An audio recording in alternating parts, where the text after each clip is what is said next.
Master Your Emotions. A Practical Guide to Overcome Negativity and Better Manage Your Feelings. By Thibaut Muris. Introduction. The mind in its own place, and in itself, can make a heaven of hell, a hell of heaven. John Milton, poet. We all experience a wild range of emotions throughout our lives. I had to admit, while writing this book, I experienced highs and lows myself. At first, I was filled with excitement and thrilled at the idea of providing people with a guide to help them understand their emotions. I imagined how readers' lives would improve as they learned to control their emotions. My motivation was high and I couldn't help but imagine how great the book would be. Or so I thought. After the initial excitement, the time came to sit down to write the actual book, and that's when the excitement wore off pretty quickly. Ideas that looked great in my mind suddenly felt dull. My writing seemed boring, and I felt as though I had nothing substantive or valuable to contribute. Sitting at my desk and writing became more challenging each day. I started losing confidence. Who was I to write a book about emotions if I couldn't even master my own emotions? How ironic. I considered giving up.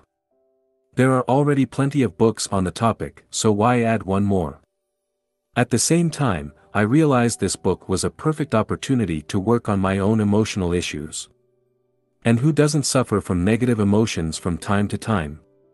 We all have highs and lows, don't we? The key is what we do with our lows.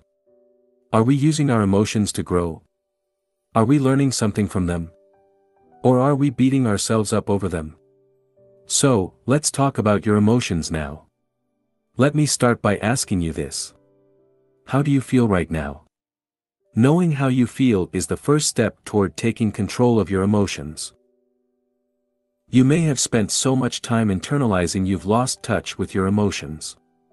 Perhaps you answered as follows: I feel this book could be useful, or I really feel I could learn something from this book. However, none of these answers reflect how you feel. You don't feel like this, or feel like that, you simply feel. You don't feel like this book could be useful, you think this book could be useful, and that generates an emotion which makes you feel excited about reading it. Feelings manifest as physical sensations in your body, not as an idea in your mind. Perhaps, the reason the word feel is so often overused or misused is because we don't want to talk about our emotions. So, how do you feel now? Why is it important to talk about emotions? How you feel determines the quality of your life. Your emotions can make your life miserable or truly magical. That's why they are among the most important things to focus on. Your emotions color all your experiences. When you feel good, everything seems, feels, or tastes better. You also think better thoughts. Your energy levels are higher and possibilities seem limitless. Conversely, when you feel depressed, everything seems dull. You have little energy and you become unmotivated. You feel stuck in a place, mentally and physically, you don't want to be, and the future looks gloomy. Your emotions can also act as a powerful guide. They can tell you something is wrong and allow you to make changes in your life. As such, they may be among the most powerful personal growth tools you have. Sadly, neither your teachers nor your parents taught you how emotions work or how to control them. I find it ironic that just about anything comes with a how-to manual, while your mind doesn't. You've never received an instruction manual to teach you how your mind works and how to use it to better manage your emotions, have you? I haven't. In fact, until now, I doubt one even existed. What you'll learn in this book. This book is the how-to manual your parents should have given you at birth.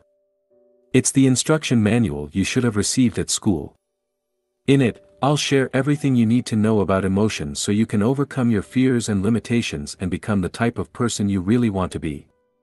You'll learn what emotions are, how they are formed, and how you can use them for your personal growth. You'll also learn how to deal with negative emotions and condition your mind to create more positive emotions.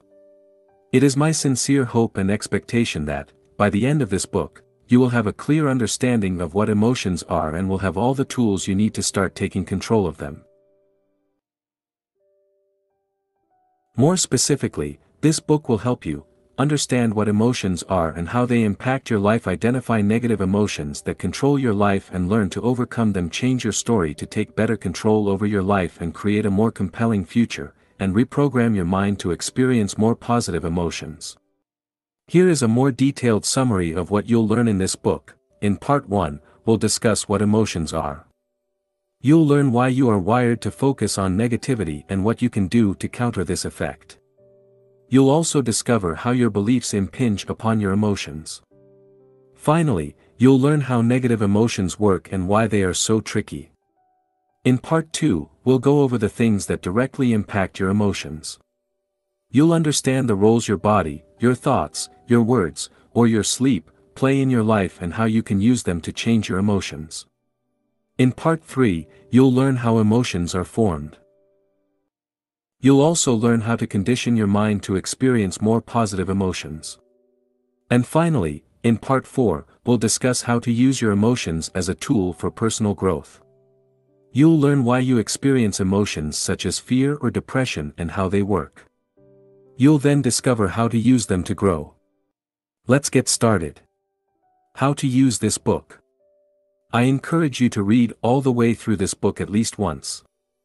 After that, I invite you to revisit the book and focus on the sections you want to explore in more depth. In this book, I include a number of different exercises. Though I don't expect you to go through them all, my hope is you'll pick some and apply them in your life. Remember, the results you'll get out of this book depend on how much time and effort you're willing to put in. If you feel this book could be of any use to your family members or friends, make sure to share it with them. Emotions are complex and I believe it would benefit us all to deepen our understanding of the topic. Part 1. What emotions are. Have you ever wondered what emotions are and what purpose they serve? In this section, we'll discuss how your survival mechanism affects your emotions. Then, we'll explain what the ego is and how it impacts your emotions. Finally, we'll discover the mechanism behind emotions and learn why negative emotions can be so hard to deal with. 1. How your survival mechanism affects your emotions.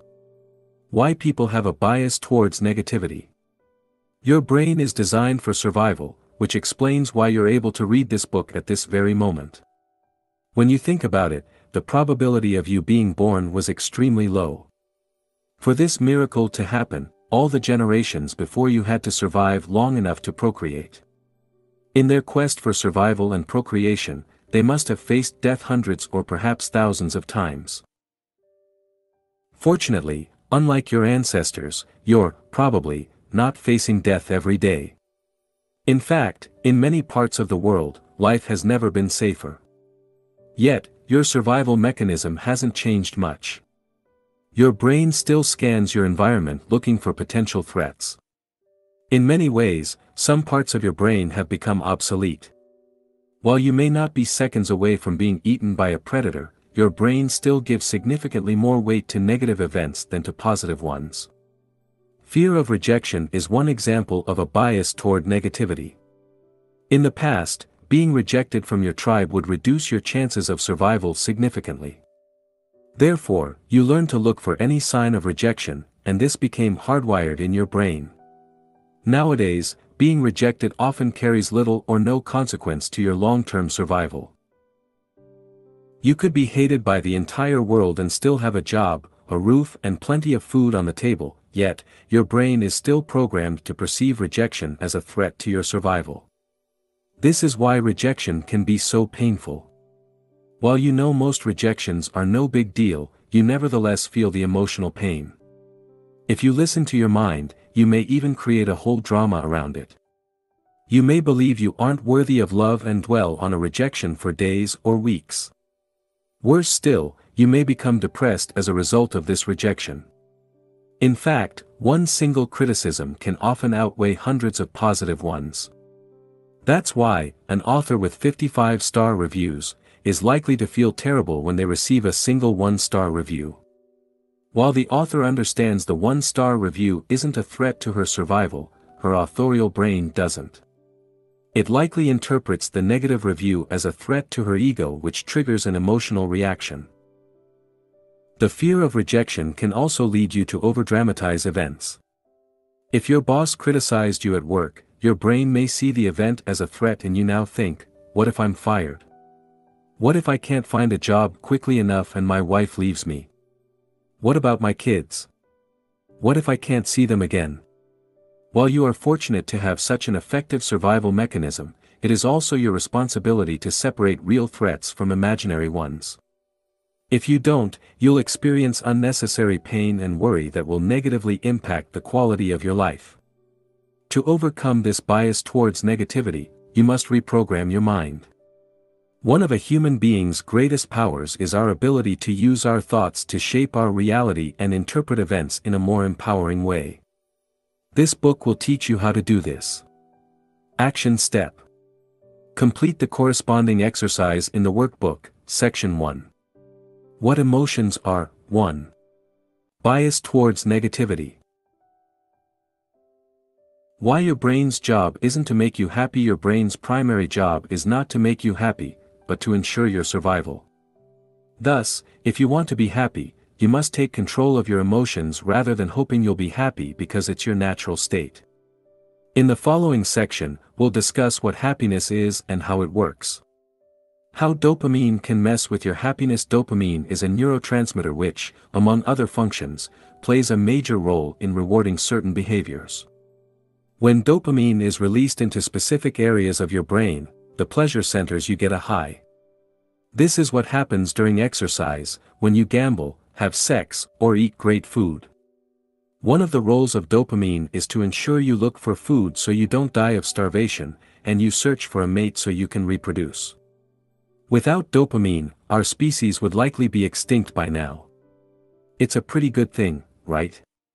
Well, yes and no. In today's world, this reward system is, in many cases, obsolete.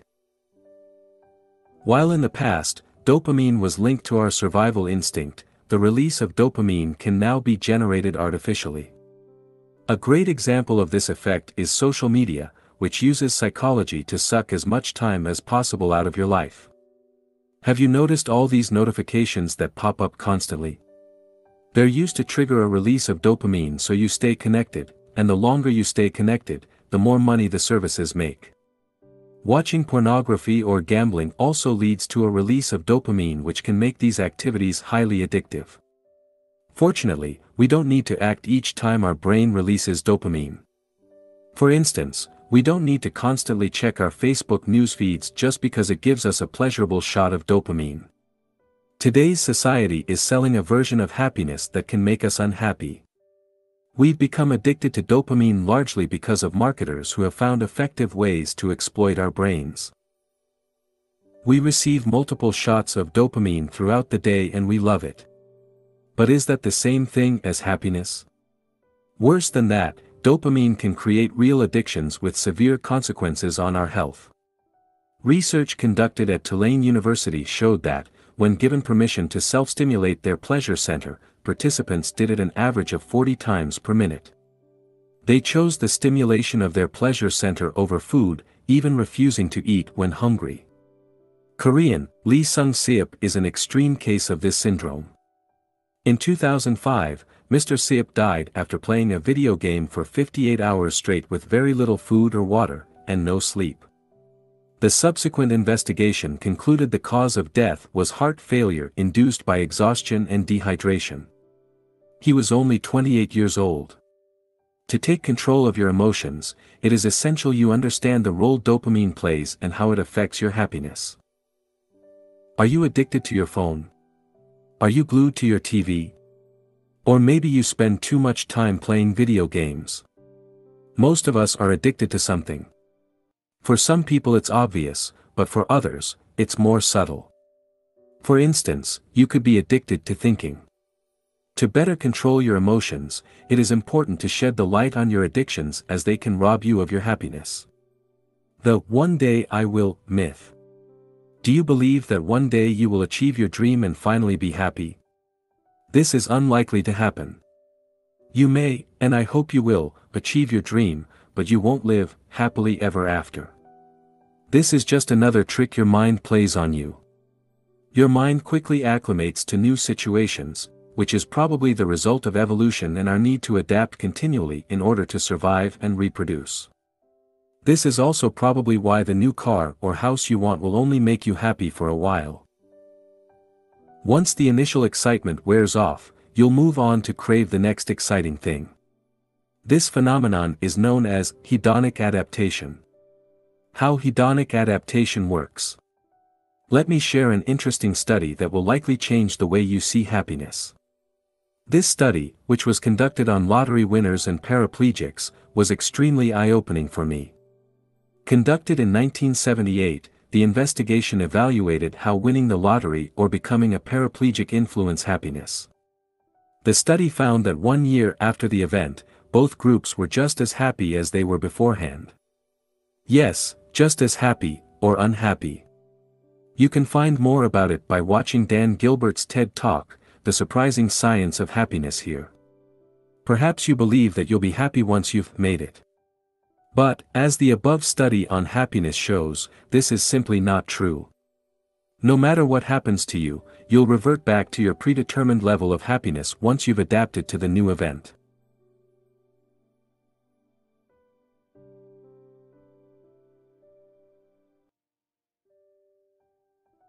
This is how your mind works. Does that mean you can't be happier than you are right now? No. What it means is that, in the long run, external events have very little impact on your level of happiness.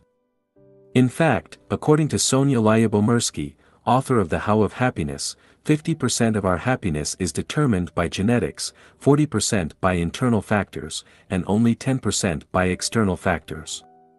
These external factors include such things as whether we're single or married, rich or poor, and similar social influences. This suggests, only 10% of your happiness is linked to external factors, which is probably way less than you thought. The bottom line is this: your attitude towards life influences your happiness, not what happens to you. By now, you understand how your survival mechanism impacts negatively your emotions and prevent you from experiencing more joy and happiness in your life. In the next section, we'll learn about the ego. Action step. Use the workbook to write down things that give you shots of dopamine. Section 1. What emotions are? 2. Happiness. 2. What is the ego? Your survival mechanism is not the only factor affecting your emotions. Your ego also plays a major role in shaping the way you feel. Thus, to gain more control over your emotions, it is fundamental you understand what your ego is and how it works. Now, let's clarify what we mean by ego. We often say of someone he has a big ego, referring to the ego as something close to pride. While pride is certainly a manifestation of ego, that's only one part of it. You may show no pride and appear humble while still being controlled by your ego. So, what is the ego? The ego refers to the self-identity you've constructed throughout your life. How was this identity created? Put simply, the ego was created through your thoughts and, as a mind-created identity, has no concrete reality. Events that happen to you bear no meaning in themselves. You give them meaning only through your interpretation of those events. Additionally, you accept things about yourself because people told you to do so. What's more, you identify with your name, your age, your religion, your political belief, or your occupation in a similar way. This attachment has consequences. As we'll see later in this book, attachment creates beliefs, and these beliefs lead you to experience certain emotions. For instance, you may become offended when people criticize your religion or attack your political principles. Note that throughout this book, we'll refer to the ego as your story or your identity, using these words interchangeably. Are you aware of your ego? Your understanding of the way your ego works depends on your level of self-awareness. People at the lowest level of consciousness are not even aware the ego exists and, as a result, are enslaved by it. On the other hand, highly self-conscious people can see through their ego. They understand how belief works and how excessive attachment to a set of beliefs can create suffering in their life. In effect, these individuals become the master of their mind and are at peace with themselves. Note that the ego is neither good nor bad, it's just a result of a lack of self-awareness. It fades away as you become aware of it, since ego and awareness cannot coexist. Your ego's need for an identity. Your ego is a selfish entity, only concerned about its own survival. Interestingly, it's rather similar to your brain in the way it operates. It has its own survival mechanism and will do whatever it can to persist. As with your brain, its primary concern is neither your happiness nor your peace of mind. On the contrary, your ego is restless. It wants you to be a go-getter. It wants you to do, have and achieve great things so you can become a somebody. As we already mentioned, your ego needs an identity to exist. The way it does that is through identification with things, people, or beliefs and ideas. Now, let's look at some of the things your ego identifies with to strengthen its identity: physical items. The ego likes to identify with physical things. Needless to say, it thrives in today's world. Perhaps, we can say capitalism and the consumer society we're living in today is the creation of collective egos, which is why it has been the dominant economic model in the recent decades. Marketers perfectly understand people's need to identify with things. They know people don't just buy a product, they also buy the emotions or story attached to the product. Often, you buy certain clothes or a particular car because you want to tell a story about yourself. For instance, you may want to enhance your status, look cool or express your unique personality, and choose the products most closely associated with these ideals. This is how the ego works. It uses things to create a story you can identify with. It doesn't mean things are wrong per se. It's a negative issue only when you become overly attached to things, believing they can fulfill you, which they can't. Your body. Most people derive their self-worth from their physical appearance. Your ego loves the way you look because it is the easiest thing to recognize and quantify.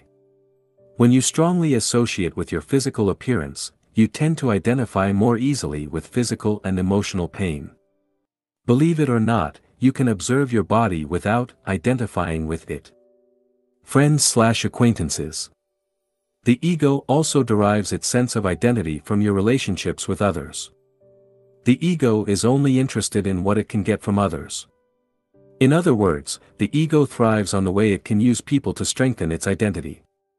If you are honest with yourself, you'll realize most of the things you do are attempts to obtain the approval of others. You want your parents to be proud of you, your boss to respect you, and your wife to love you. Now, let's see in more detail how the ego works in the following cases: parent/child relationships. Some parents' egos lead to the creation of a strong sense of attachment and identification with their children. This is based on the false belief their children are their possessions. As a result, they try to control their children's lives and use them to live the life they wanted to live when they were younger. This is called living vicariously through your children. You see this all the time. Next time you watch a junior soccer, or baseball, game, watch the parents on the touchline to see how some react. Try spotting the parents living vicariously. They are the ones screaming the loudest, and not simply in encouragement. This may happen largely unconsciously. Couples. The feeling of needing someone is very much a play of the ego as well. Anthony de Mello has a beautiful way to put it when he says, "Loneliness is not cured by human company. Loneliness is cured by contact with reality, by understanding that we don't need people." Anthony de Mello. Once you realize you don't actually need anyone, you can start enjoying people's company. You can see them as they really are rather than trying to get something from them. Your beliefs. Your ego also uses beliefs to strengthen its identity. In extreme cases, people become so attached to their beliefs they are ready to die to protect them. Worse still, they are willing to kill people who disagree with them. Religion is a perfect illustration of the dangers of excessive attachment to beliefs. The ego will use any belief to strengthen its identity, whether these beliefs are religious, political, or metaphysical. Other objects of identification. Now let's have a look at a non-exhaustive list of things your ego generally derives its identity from: your body, your name, your gender, your nationality, your culture, your family/friends, your beliefs, political beliefs, religious, etc. Your personal story, your interpretation of the past, your expectations regarding the future. Your problems, illnesses, financial situation, victim mindset, etc. Your age. Your job. Your social status. Your role, as employee, homemaker, parental status, employment status, etc. Material items, your house, car, clothes, phone, etc. Your desires. The ego's main characteristics. Here are some main characteristics of the ego. The ego tends to equate having with being, which is why the ego likes to identify with objects. The ego lives through comparison. Your ego likes to compare itself with other egos. The ego is never satisfied. Your ego always wants more. More fame, more stuff, more recognition, and so on. The ego's sense of self-worth often depends on the worth you have in the eyes of others. Your ego needs the approval of other people to feel valued. The ego's need to feel superior. Your ego wants to feel superior to other egos. It wants to stand out and needs to create artificial separations to do that. Here are some stratagems it employs, enhancing its value through people. If you have smart/famous friends, your ego will associate with them to strengthen its identity. This is why some people love to tell others how smart, rich, or famous their friends are. Gossiping. People gossip because it makes them feel different and superior in some way. This is why some people like to put other people down and talk behind their back. It makes them, and everybody else in their gossiping group, feel superior. Manifesting an inferiority complex. This hides a desire to be better than others. Yes, even in this case, people want to feel superior. Manifesting a superiority complex. This hides the fear of not being good enough. Looking for fame. This offers the illusion of superiority, which is why people often dream of becoming famous. Being right. The ego loves to be right. It's a great way for it to affirm its existence. Have you noticed that everybody, from Adolf Hitler to Nelson Mandela, believe they're doing the right thing? Most people think they are correct. But can everybody be right? Complaining. When people complain, by definition they believe they are right and others are wrong. It works with objects as well. Have you ever bumped into a table and complained or even insulted it? I have, and the darn table was wrong to be in my way, wasn't it? Seeking attention. The ego likes to stand out. It loves recognition, praise, or admiration. To seek attention, people may also commit crimes, wear eccentric clothes, or have tattoos all over their body. Your ego's impact on your emotion. Understanding the way your ego works can help you better control your emotions. To do this, you must first realize your current story is the result of a strong identification with people, things, or ideas. This strong identification is the root of many of the negative emotions you experience in your life. For instance, when life doesn't unfold according to your personal story, you get upset, or when someone challenges one of your beliefs, you become defensive. In short, most of your emotions are based on your personal story and the way you perceive the world. As you replace your current story with a more empowering one, while, at the same time, letting go of your excessive attachment to things, people, or ideas, you will be able to experience more positive emotions. Later in this book, we'll see how you can change the way you interpret events. Action step. Take a few minutes to answer the questions in the workbook, Section 1. What emotions are? 3. The nature of the ego. 3. The nature of emotions. Emotions can be tricky.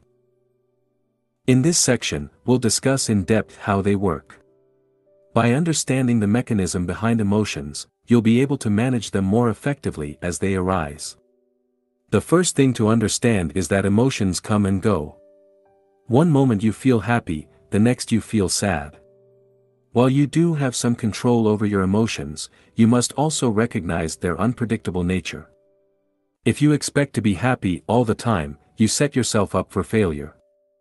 You then risk blaming yourself when you fail to be happy, or even worse, beat yourself up for it. To start taking control of your emotions, you must accept they are transient. You must learn to let them pass without feeling the need to identify strongly with them. You must allow yourself to feel sad without adding commentaries such as, "I shouldn't be sad," or "What's wrong with me?" Instead, you must allow reality to just be. No matter how mentally tough you are, you'll still experience sadness, grief or depression in your life, hopefully not at the same time, and not continually. At times, you'll feel disappointed, betrayed, insecure, resentful or ashamed. You'll doubt yourself and doubt your ability to be the person you want to be. But that's okay because emotions come, but, more importantly, they go. Your negative emotions are not bad or useless. You may blame yourself for experiencing negative emotions or, perhaps, you see yourself as mentally weak. You may even believe something is wrong with you. However, despite what your inner voice may say, your emotions aren't bad. Emotions are simply emotions. Nothing more. As such, being depressed doesn't make you less of a person than you were 3 weeks ago when you were happy. Feeling sad now doesn't mean you'll never be able to laugh again. Remember this: the way you interpret emotions, as well as the blame game you engage in, creates suffering, not the emotions themselves. In fact, negative emotions can actually be helpful. Sometimes, you need to touch rock bottom before you can reach the top. Even the toughest people on earth become depressed. Elon Musk never imagined he would have a mental breakdown, but he did, and he bounced back. After losing his fiancée, Abraham Lincoln was depressed for months. This tragic event didn't prevent him from becoming President of the United States. Negative emotions often serve a purpose. They may serve as a wake-up call. They may help you learn something positive about yourself. Of course, when you're under their spell, it may be difficult to look at the bright side of things, but in hindsight, you may realize emotions, even sad ones, had their role to play in your ultimate success. The positive role of negative emotions. Your emotions are not here to make your life harder, but to tell you something. Without them, you wouldn't grow. Think of your negative emotions as the emotional equivalent of physical pain. While you hate being in pain, if you didn't have pain, chances are you would be dead by now. Physical pain sends a powerful signal that something is wrong, nudging you to take action of some kind. It could be to consult your doctor, which may lead you to undergo surgery, change your diet, or increase exercise. Without physical pain, you wouldn't do any of these things and your situation would worsen, potentially leading to a premature death. Emotions work the same way. They signal you to do something about your current situation. Perhaps, you need to let go of some people, quit your job, or remove a disempowering story that creates suffering in your life. The fleeting nature of emotions. No matter how depressed you are, how much grief you're experiencing, or how horrible you feel at a given point in time, this shall pass. Look at some of the negative emotions you experienced in the past. Remember the worst times in your life. During these most difficult periods, you were probably so caught up in your emotions you imagined never being able to escape them.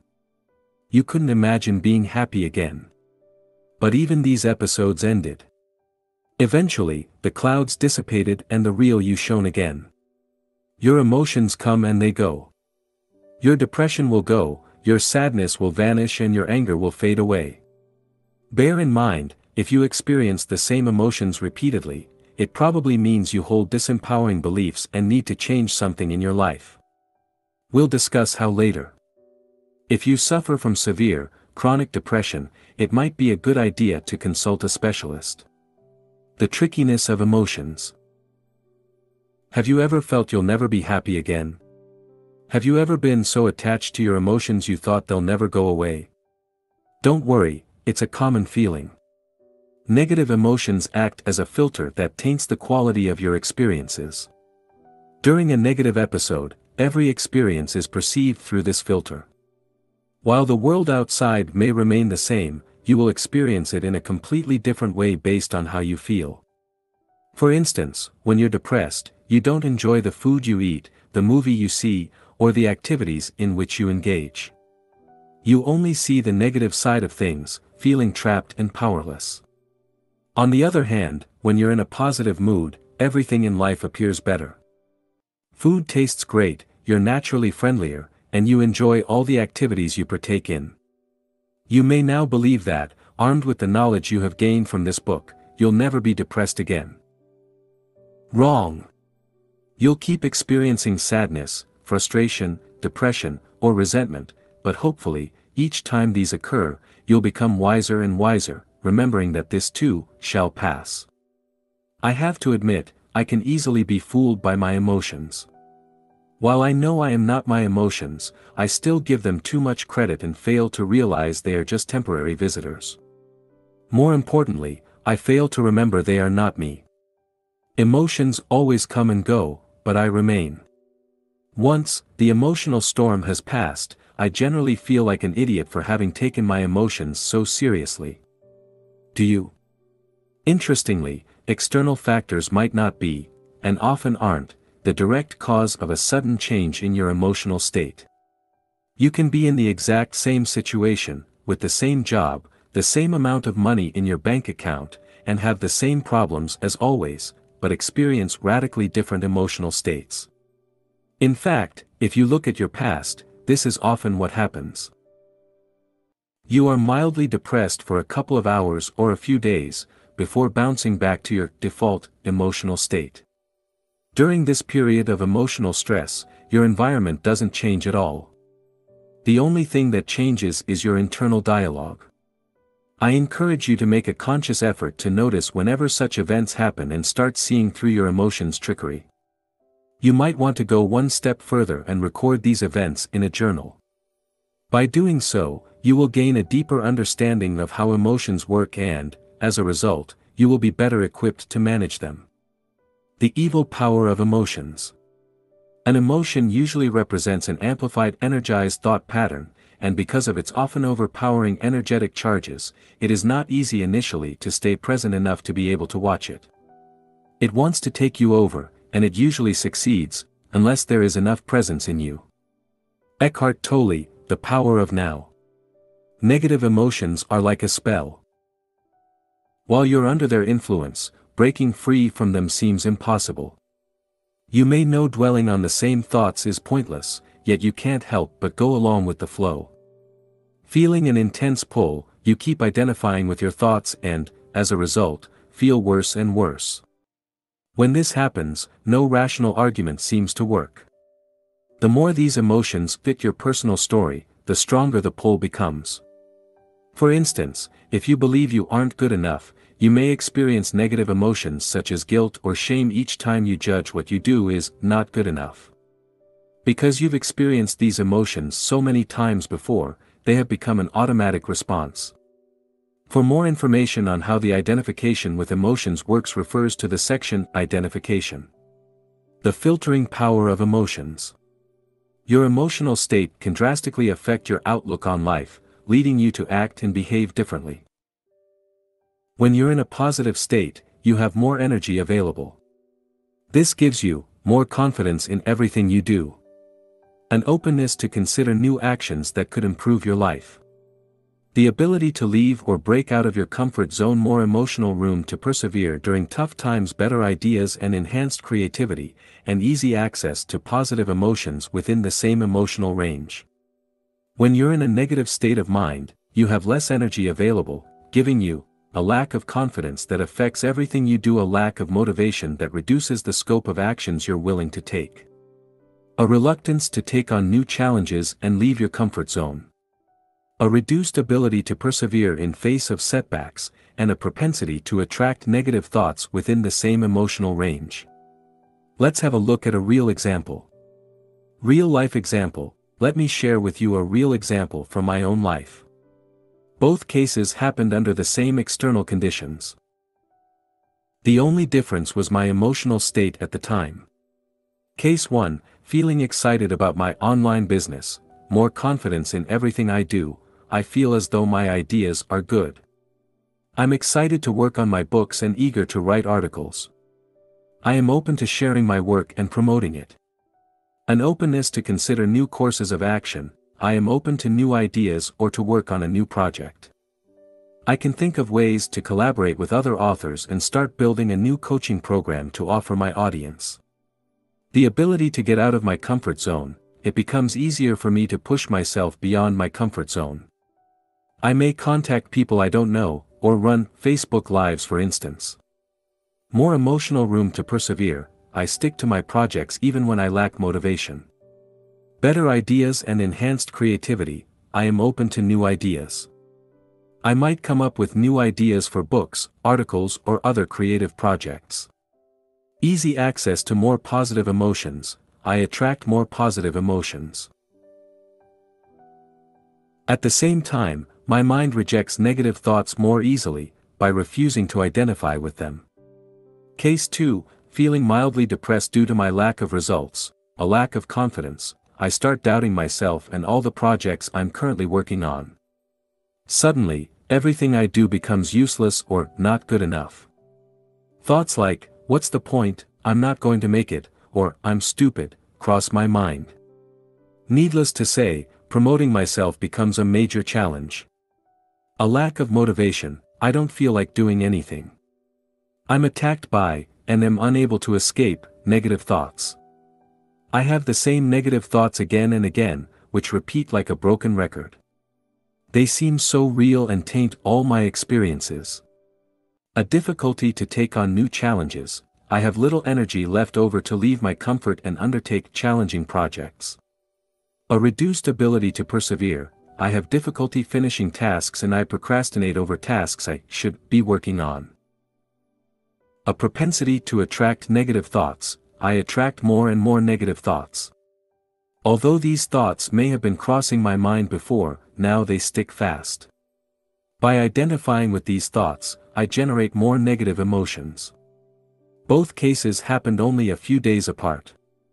The external environment was the exact same, but my emotional state was radically different and led me to take different actions.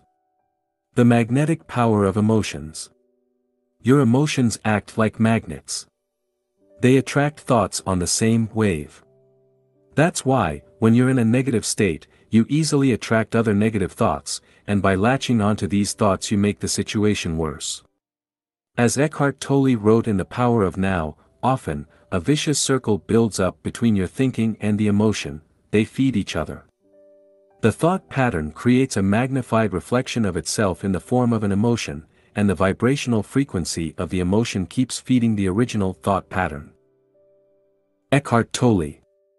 Now, let's see what you can do to break free from that magnetic power.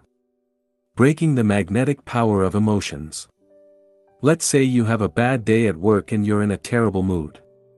The negative state you're in causes you to attract more negative thoughts. Suddenly, you fixate on the fact you're still single at 30 and start beating yourself up over it. Then, you blame yourself for being overweight. You also remember you have to go to the office the following Saturday, which reminds you how much your job sucks. Do you see how much easier it is to attract negative thoughts when you're feeling low? To prevent this from happening, it is essential you remove the habit of clustering negative thoughts together. Real life example, I have knee problems, which prevents me from practicing many sports. Since I've always loved sports, these injuries have been a source of emotional pain. Fortunately, I seldom feel pain in my knees, but when I do, it can trigger negative emotions. One day, as I was observing my thought process, we all have different hobbies, haven't we? I realized experiencing pain in my knees negatively affected my mood, triggering more negative emotions in a negative feedback loop. The pain would cause me to focus on all the things that were going wrong, from my work to my personal life. As a result, I would experience negative emotions for hours, or even days. The point I'm making is, no matter how great your life is, if you spend most of your time focusing on your problems, you'll become depressed. Thus, to reduce negative emotions, you must learn to compartmentalize your issues. Don't let your mind overdramatize things by clustering unrelated issues. It will only make you feel worse. Instead, remember that negative emotions exist only in your mind. Taken separately, most of your issues aren't such a big deal, and there is no rule that says you have to solve them all at once. Start noticing how you feel. Record your negative emotions. Look at what triggers them. The more you do this, the more you will uncover certain patterns. For example, let's say you felt sad for a couple of days. Ask yourself the following questions. What triggered my emotions? What fueled them over the 2-day period? What story was I telling myself? How and why did I get out of my slump? What can I learn from this episode? Answering these questions will be invaluable and will greatly help you deal with similar issues in the future. Your emotional accessibility. We previously saw you attract thoughts that matched your emotional state. The opposite is also true. You can't attract thoughts that are out of sync with how you feel at any given time. Even if you tried to think positive thoughts, your mind wouldn't be receptive to them. This is why during periods of sadness, while positive thoughts may cross your mind from time to time, you won't be able to associate with them and you won't be able to change your emotional state. Your emotional set point. Have you ever been told to cheer up when you were grieving, or express gratitude when you were depressed? Did it help? It probably didn't. This is because the emotional state you were in didn't allow you access to these emotions. In their book, Ask and It Is Given, Esther and Jerry Hicks offer a model to explain how emotional ranges are connected and how we can move up the ladder from negative to more positive emotions. For instance, in this model, depression or hopelessness is at the bottom of the ladder, followed by anger. What it means is that when you feel depressed, signs of anger indicate you're climbing the emotional ladder. This makes sense. When you're angry, you have more energy than when you're depressed, right? Recently, after being depressed for a while, I experienced feelings of anger. For some reason, I got tired of the stories and excuses running through my mind, and I used the anger as a fuel to complete the tasks I had been avoiding. As a result, I was able to create momentum and climb the emotional ladder. Whenever you experience negative emotions, watch for emotions that give you more energy. So-called negative emotions like anger can help you overcome even more disempowering emotions, like hopelessness. Only you know how you feel. Therefore, if anger feels better, accept it. Emotions and mental suffering. Did you know you create a lot of unnecessary pain in your life? Each time you lock on to a thought, or hold on to an emotion, you suffer. A great example of this is how you react to physical pain. Whenever you feel pain, your first reaction is to interpret it. When you do so, you generate negative thoughts. Your identification with these thoughts is what creates mental suffering. Below are some of the thoughts that may cross your mind in these situations. What if this pain never goes away? What if I can't do X, Y, Z anymore because of the pain? What if it gets worse? What if I need to undergo surgery? What if I can't go to work? I have an important project I must finish on time. With this pain, today's going to be challenging. I don't have money. How will I pay hospital bills if things get worse? This internal dialogue creates suffering but does nothing to help solve the problem. You can still function properly and take appropriate actions without dwelling on any of the above worries. Negative emotions are not the problem, the mental suffering you create out of these emotions is. Another example of mental suffering is procrastination. Have you ever delayed starting a task for days or weeks just to realize it wasn't a big deal once you'd completed it? I have. What was the most exhausting part, the task itself, or the time you spent worrying about it? Or perhaps you didn't sleep long enough and keep telling yourself today is going to be a rough day. As you imagine all the tasks you need to do, you already feel exhausted. Psychologists have shown that mental suffering is what consumes most of your energy. After all, sitting at a desk all day shouldn't be that tiring, yet many of us feel exhausted at the end of the day. In his classic book, How to Stop Worrying and Start Living, Dale Carnegie wrote the following: one of America's most distinguished psychiatrists, Dr. A. Brill, goes even further. He declares, 100% of the fatigue of the sedentary worker in good health is due to psychological factors, by which we mean emotional factors. Dale Carnegie.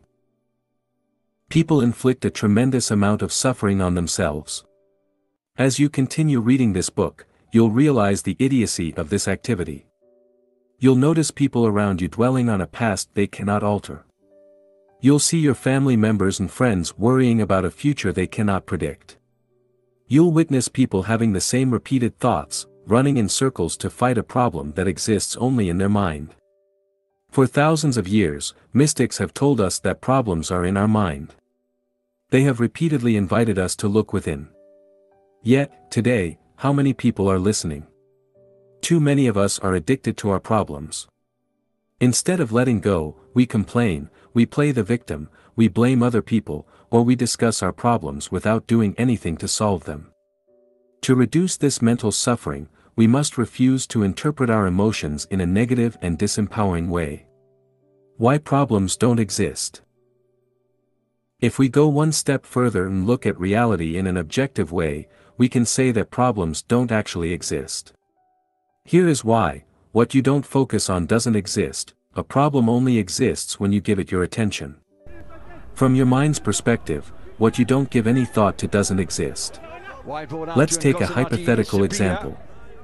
Imagine you lost your legs. If you accept that fact immediately and refuse to give it any thought, there will be no problem and thus, no mental suffering. You would simply be living in reality. Of course, that's usually not what happens. A problem exists only in time, a problem can only exist in the past or in the future. And where do the past and future exist? In your mind.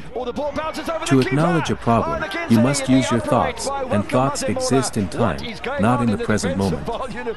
A problem needs to be labeled as a problem to actually exist. A problem exists only when you interpret a situation as being a problem. Otherwise, there is no problem. This concept may be hard to grasp at first, but it's a key theory. In the next section, we'll look at the different components affecting your emotions. Action step. Explore the nature of emotions using the workbook, Section 1. What emotions are. 4. The nature of emotions. Part 2. What impacts your emotions? Your mind operates on the famous computing principle of GIGO, garbage in, garbage out. If you do ill, speak ill, and think ill, the residue is going to leave you sick. If you do well, speak well, and think well, the outcome is going to be well. OSAMT. Emotions are complex, and a variety of factors influence how you feel. In this section, we'll cover some of the elements affecting what drives your emotions. The good news is, you have some control over them. If we exclude spontaneous emotional reactions resulting from your survival mechanism, most of your emotions are self-created. They result from the way you interpret thoughts or events.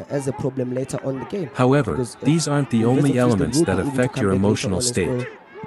Your body, your voice, the food you eat, or how much you sleep, also play a role in determining the quality of your emotions and therefore the quality of your life. Let's see how each of these elements impact your emotions. 4. The impact of sleep on your mood. The quality of your sleep and how much of it you get affects your emotional state. You've probably experienced the side effects of sleep deprivation yourself. Perhaps, you felt grumpy, unable to concentrate, listless, or had difficulty dealing with negative emotions. Sleep deprivation can impact mood in many different ways. According to a survey performed on people suffering from anxiety or depression, most of the respondents reported receiving less than 6 hours sleep per night. Sleep deprivation also increases mortality risk. A 2016 study conducted by researchers at non-profit organization, RAND Europe, estimated that people sleeping less than 6 hours a night had a 13% increased mortality risk than people sleeping between 7 and 9 hours. The same studies revealed that lack of sleep cost an estimated $411 billion per year to the United States economy. Interestingly, sleep deprivation also seems to reduce an individual's ability to enjoy positive experiences. One study shows that, while people who had enough sleep did experience a positive effect from such experiences, no such effect was generated in people who were sleep deprived. How to improve the quality of your sleep? There are many ways to improve the quality of your sleep. Let's go over some of them. Make sure your bedroom is pitch black. Many studies have shown that the darker the bedroom is, the better we tend to sleep. If your room isn't pitch black, what can you do to make it darker? Maybe you can buy a sleep mask, or curtains that do a better job at blocking daylight. Avoid using electronic devices. This applies to smartphones, tablets, televisions, and the like. According to sleepfoundation.org, studies have shown that even our small electronic devices emit sufficient light to miscue the brain and promote wakefulness. As adults, we are subject to these influences, and our children are particularly susceptible. A 2014 study published in PNAS showed that melatonin, a chemical which helps regulate sleep patterns, was reduced by 50% in participants who read with electronic devices rather than books. These participants took about 10 minutes longer to fall asleep and lost 10 minutes of deep sleep, also known as REM. Participants also reported feeling less alert in the morning. If your device has a light setting for nighttime use, it may still have a negative impact on your sleep, but just test the night setting and see if it makes a difference to your sleep patterns. If you absolutely have to use electronic devices at night, considering wearing glasses that block the blue light they emit. It's best to put the glasses on a few hours before you go to bed. Relax your mind. If you're like me, you may have all kinds of thoughts running through your head when it's time to fall asleep. I tend to get very excited about new ideas I have, or things I want to do. As a result, I often feel as though there are so many things I could have completed during the day, and these feelings make it difficult for me to sleep. Aside from turning off electronic devices before bed, I've found that listening to soothing music really helps. Reading a physical book can also help me relax, as long as I don't get too excited by the book, which has been known to happen. Avoid drinking too much water within 2 hours of going to bed. This one is obvious, but still worth mentioning. If you have to go to the bathroom in the middle of the night, it's going to interrupt your sleep pattern. This, of course, will probably make you more tired the next day. Have an evening ritual. This alone will help you fall asleep more easily. It's best to try going to bed at the same time every night, including the weekends. If you like to go out during the weekend and stay up late, this will present a challenge, but I encourage you to give it a try and see how it goes. An evening ritual will also help you stay on track with your morning ritual. It will be easier to wake up every day at the same time without feeling tired if you have a morning and a nighttime ritual. If you do go out and stay up late during the weekend, one thing you can do is still wake up as early as during the weekdays and have a couple of naps throughout the day as necessary. If you have difficulty sleeping well, try to implement some of the things mentioned above. The best advice I can give you is to keep trying different strategies until you figure out what works best for you. 5. Using your body to influence your emotions. Our bodies change our minds change our behavior, and our behavior changes our outcomes. Amy Cuddy. Social psychologist. Body language and body posture. By changing your body language and your body posture, you can alter the way you feel. When you are confident or happy, you expand your body and make yourself bigger. Have you noticed how men straighten their backs, expand their chests, and tighten their stomachs when they see an attractive woman? That's an unconscious behavior designed to show confidence and power, the same way gorillas pound their chests. In one of her experiments, Amy Cuddy, a social psychologist at Harvard Business School, showed that participants who adopted a high-power pose for just 2 minutes displayed characteristics similar to those of confident and powerful people. More specifically, she noticed the following hormonal changes. After adopting a high-power pose for 2 minutes, testosterone increased by 25%. Cortisol decreased by 10%, and risk tolerance increased, with 86% of participants choosing to partake in a game of chance. After adopting a low-power pose for 2 minutes, testosterone decreased by 10%. Cortisol increased by 15%, and risk tolerance decreased, with only 60% of participants choosing to partake in a game of chance. As you can see, you can actually change the way you feel merely by changing your body posture or facial expression. It is what some people call, fake it until you make it. For instance, you can put a smile on your face to make you feel happier. Conversely, you can negatively affect your mood and even create a depression by changing your body posture. David K. Reynolds, in his book Constructive Living, explained how he changed his identity for his alter ego, David Kent, and created a depressed, suicidal patient. The goal was to be accepted as an anonymous patient into various psychiatric facilities to assess them from the inside. Note that he wasn't simulating depression, he was actually depressed. Psychological tests proved it. Here is how he created depression. Depression can be created by sitting slouched in a chair, shoulders hunched, head hanging down. Repeat these words over and over. There's nothing anybody can do. No one can help. It's hopeless. I'm helpless. I give up. Shake your head, sigh, cry. In general, act depressed and the genuine feeling will follow in time. David K. Reynolds, Constructive Living. The benefits of exercising. According to Michael Otto, professor of psychology at Boston University, failing to exercise when you feel bad is like explicitly not taking an aspirin when your head hurts. When the time came for David Kent to bring David K. Reynolds back to life, what do you think he needed to do? He needed to change his body position. Easy to say but hard to do when you're clinically depressed. Of course, he knew that better than anybody else. Still, he had to force himself to become physically active, despite not wanting to do so. As he started increasing his physical activity and getting busy, he felt better and better until he fully recovered. David Kent's story shows that regular exercising improves, not only your physical well-being, but also your mood. Studies have shown that exercising can treat mild to moderate depression as effectively as antidepressants. In one study, James Blumenthal, a clinical psychologist at Duke University, assigned sedentary adults with major depressive disorders to one of 4 groups: supervised exercise, home-based exercise, antidepressant therapy, or a placebo pill.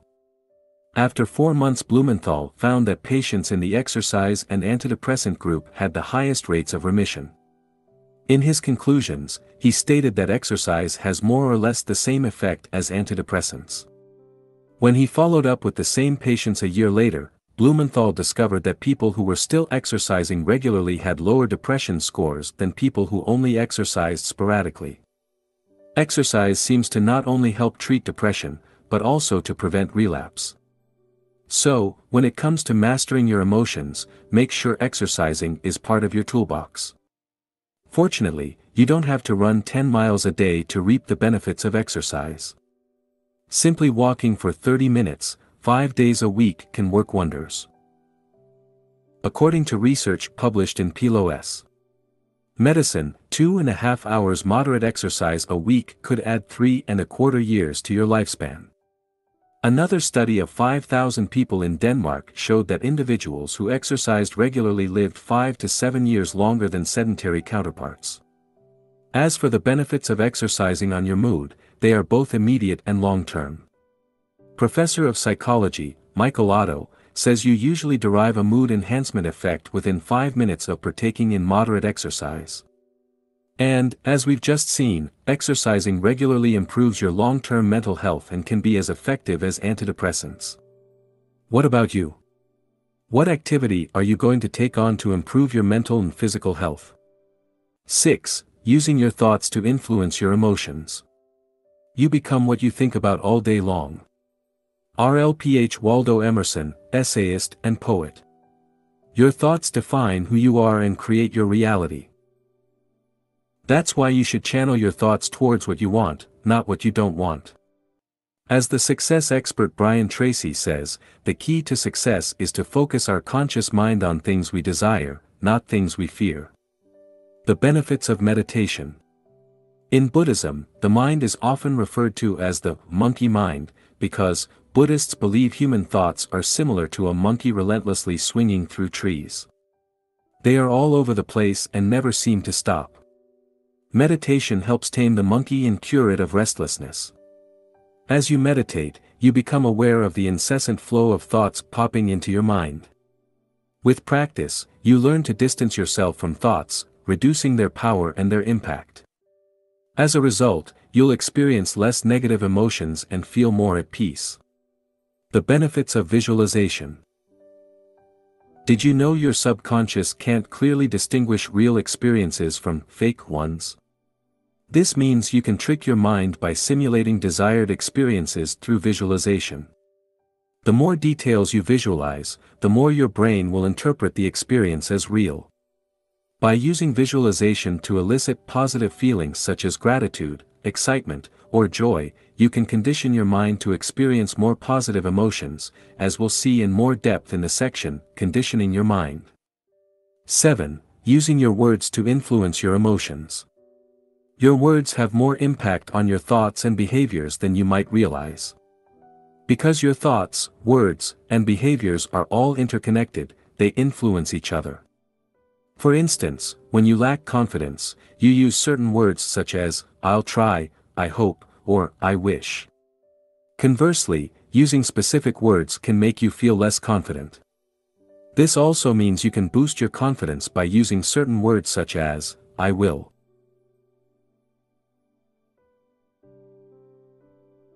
For instance, saying, "I will change career," or "I will complete this project by the end of this month," will make you feel more confident than saying, "I hope I can change career," or "I'll try to complete this project by the end of this month."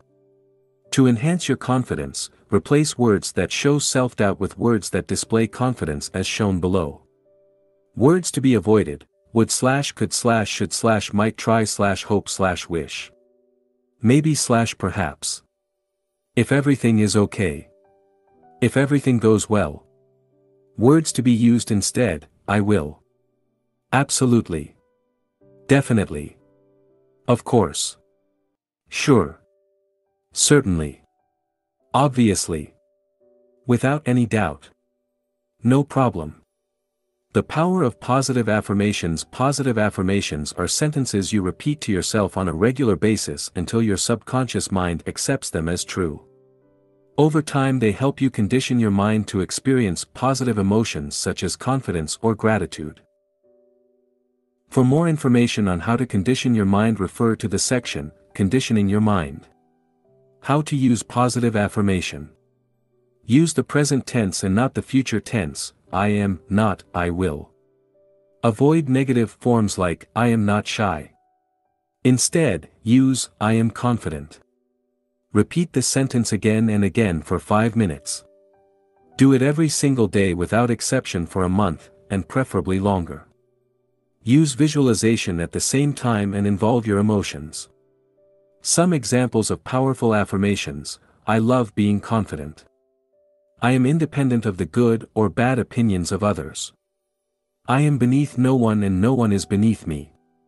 I love you. Add your name and say it while looking into your eyes in the mirror, e.g., I love you, Thibaut. Awkward, isn't it? Thank you. Exercise. Use positive affirmation for 5 minutes daily. Notice words that show a lack of commitment, confidence, or assertiveness. Go over your emails before you send them and remove phrases such as, I'll try, I should, I hope, etc. Replace them with, I will, or something equally assertive. For the next 3 weeks, challenge yourself to avoid using words showing a lack of confidence. Additional tip, the world-famous life coach, Tony Robbins, has been using what he calls incantation for decades before meeting a client or holding a seminar. He uses both his body and certain phrases to put himself in the right state and to reach a level of absolute certainty. As you perform your own affirmations, try engaging your body as well. Remember, your words and your body affect your emotions. 8. How your breathing affects your emotions. You can stay without food or sleep for days, but you cannot survive past a few minutes without oxygen. While breathing should happen naturally, the truth is that many people don't know how to breathe properly.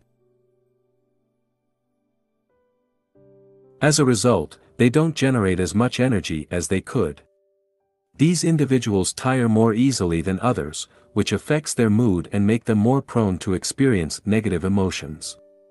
Proper breathing benefits you in different ways. Slowing your breathing helps reduce anxiety.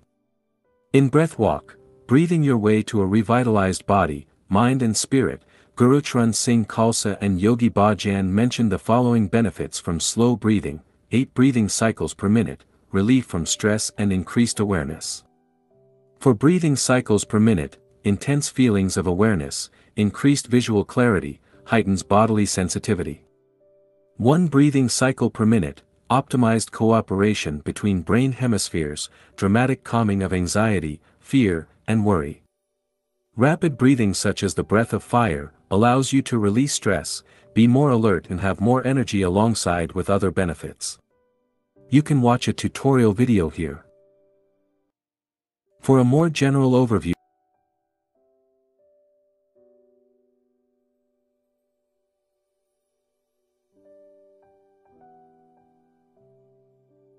on how to breathe properly, I invite you to watch the video here. For more on how to use breathing to change your mood, you can refer to Breath Walk, Breathing Your Way to a Revitalized Body, Mind and Spirit, or search out other books on breathing. 9. How your environment affects your emotions. Your environment also influences the way you feel. By environment, I mean everything around you can affect you in some way. It could be people you hang out with, TV shows you watch, or the place you live. For instance, negative relatives may drag you down, while a messy desk may be demotivating. I've noticed that when I feel demotivated, decluttering my desk, cleaning my room, or reorganizing files on my computer often gives me a boost of motivation. For more on how you can use your environment to change your emotions, see the section, Changing Your Environment. 10. How music affects your emotions. We all know music affects our mood. Who hasn't listened to Rocky's song while working out? For instance, music can help you relax when you're tired, motivate you when you're in a slump, help you persevere when you're at the gym, help you access feelings of gratitude, and put you in a positive mood state. Some studies have shown that listening to positive music can help people boost their mood. In a study conducted in 2012, participants reported higher positive mood after listening to a positive song for just 12 minutes, 5 times, over a 2-week period. Interestingly, it only worked with participants who were told to make an effort to boost their mood. Other participants didn't report such mood improvement. Another study conducted in 2014 showed that music can help reduce negative mood and boost self-esteem as indicated below. Specifically, the most significant results of the music interventions on the psychological side can be identified in the aspects more closely related to mood, especially in the reduction of the depressive and anxieties component, and in the improvement of the emotional expression, communication and interpersonal skills, self-esteem and quality of life. Valerie N. Stratton, Ph.D. and Annette H. Zalanowski, of Penn State University, also studied the effect of music on mood. They asked their students to keep music diaries for 2 weeks. Stratton concluded that, not only did our sample of students report more positive emotions after listening to music, but their already positive emotions were intensified by listening to music. Interestingly, the music genre and the context in which students listened to the music didn't affect the result. Students' mood improved whether they listened to rock or classical music, or whether they were at home, driving, or socializing. Using music to condition your mind. You can go one step further and use the power of music to condition your mind by creating playlists tailored to your emotional needs. Building playlists is time-consuming, but well worth the effort. The world-class endurance athlete and coach, Christopher Bergland, uses music to help him stay motivated and perform at his best. This is what he wrote in an article published in Psychology Today. As an athlete, I developed an ideal mindset for peak performance and used an arsenal of time-tested songs to fortify this alter ego and invincible state of mind. During my training and races, it became obvious that even in really horrible weather conditions, or when I was physically suffering, that I could use music, and my imagination, to create a parallel universe that had little to do with reality. I used music to stay optimistic and see the glass as perpetually half full while doing ultra-endurance races. You can use music as a tool when you work out or in your daily life the same way. Christopher also enjoys listening to specific songs before a big interview or when he does public speaking. Personally, I like to listen to songs that make me feel grateful. What about you? How can you use music to improve your mood? Exercise. Experiment with different types of music. Experiment with different types of music and see how you can use them to boost your mood. For instance, you could use music to help you meditate, work out, or do your homework. As you do so, keep the following points in mind. Everybody is different. Don't listen to a song because it's popular. Listen to it because it makes you feel the way you want to feel. We all have different musical tastes. The only thing that matters is how you feel when you listen to music. Keep experimenting, listen to different types of music and see how they make you feel. Are you inspired? Motivated? Happy? Relaxed? Start creating playlists for specific moods you want to experience. Action step. Use the workbook to design new strategies to better take control of your emotions. Section 2. What impact your emotions? Part 3. How to change your emotions. The mind always seeks to deny the now and to escape from it. In other words, the more you are identified with your mind, the more you suffer. Or you may put it like this: the more you are able to honor and accept the now, the more you are free of pain, of suffering, and free of the egoic mind. Eckhart Tolle, The Power or Now. In this section, we'll explore how you can deal with negative emotions and condition your mind to experience more positive ones. First, we'll discuss how emotions are formed. Then, we'll discuss the benefit of positive thinking and how to use it to condition your mind. After that, we'll see why positive thinking isn't enough and what else you can do to deal with negative emotions. More specifically, you'll learn how to let go of your emotions. How to change your story and create a more empowering one. How to condition your mind. How to use your behaviors to change your emotions, and how to modify your environment to reduce negative emotions. Finally, I'll share with you a list of short-term and long-term strategies you can use to better deal with negative emotions. Let's get started. 11. How emotions are formed. When a thought emerges on the canvas of your mind, if you don't drop it, its pursuit will either take the form of a desire or an emotion, positive or negative. O.M. Swami, A Million Thoughts. Few people know how emotions are formed.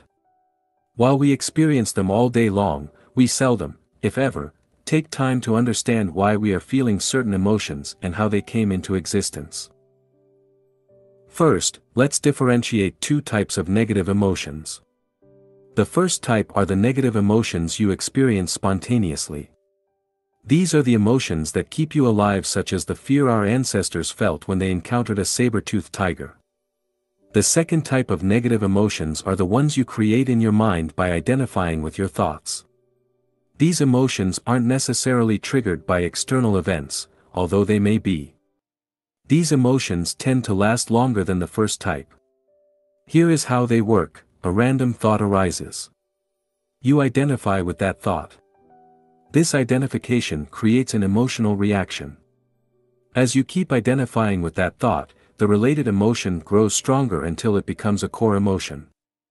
Let's look at some examples. You have money problems, and each time your mind comes up with money-related thoughts you identify with them. As a result, your worry about money intensifies. You had an argument with your friend and fell out with him. You can't stop replaying the scene in your mind.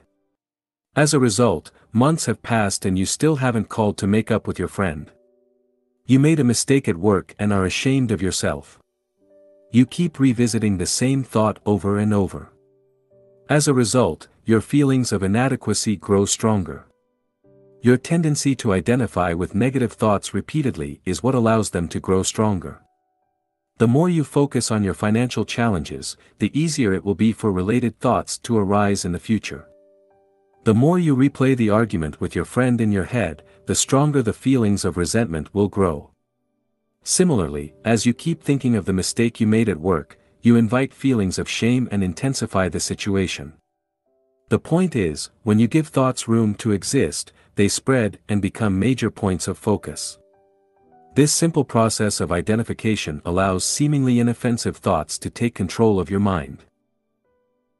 This identification with your thoughts, and more importantly, how you choose to interpret them, creates suffering in your life. Now, let's see in more detail how your emotions are formed. This will help you better deal with negative emotions while allowing positive emotions to grow. Here is a formula to explain how emotions form. Interpretation plus identification plus repetition equals strong emotion. Interpretation is when you interpret an event or a thought based on your personal story. Identification is when you identify with a specific thought as it arises. Repetition is having the same thoughts over and over. Strong emotion is when you experience an emotion so many times it has become part of your identity. You then experience that emotion whenever a related thought or event triggers it.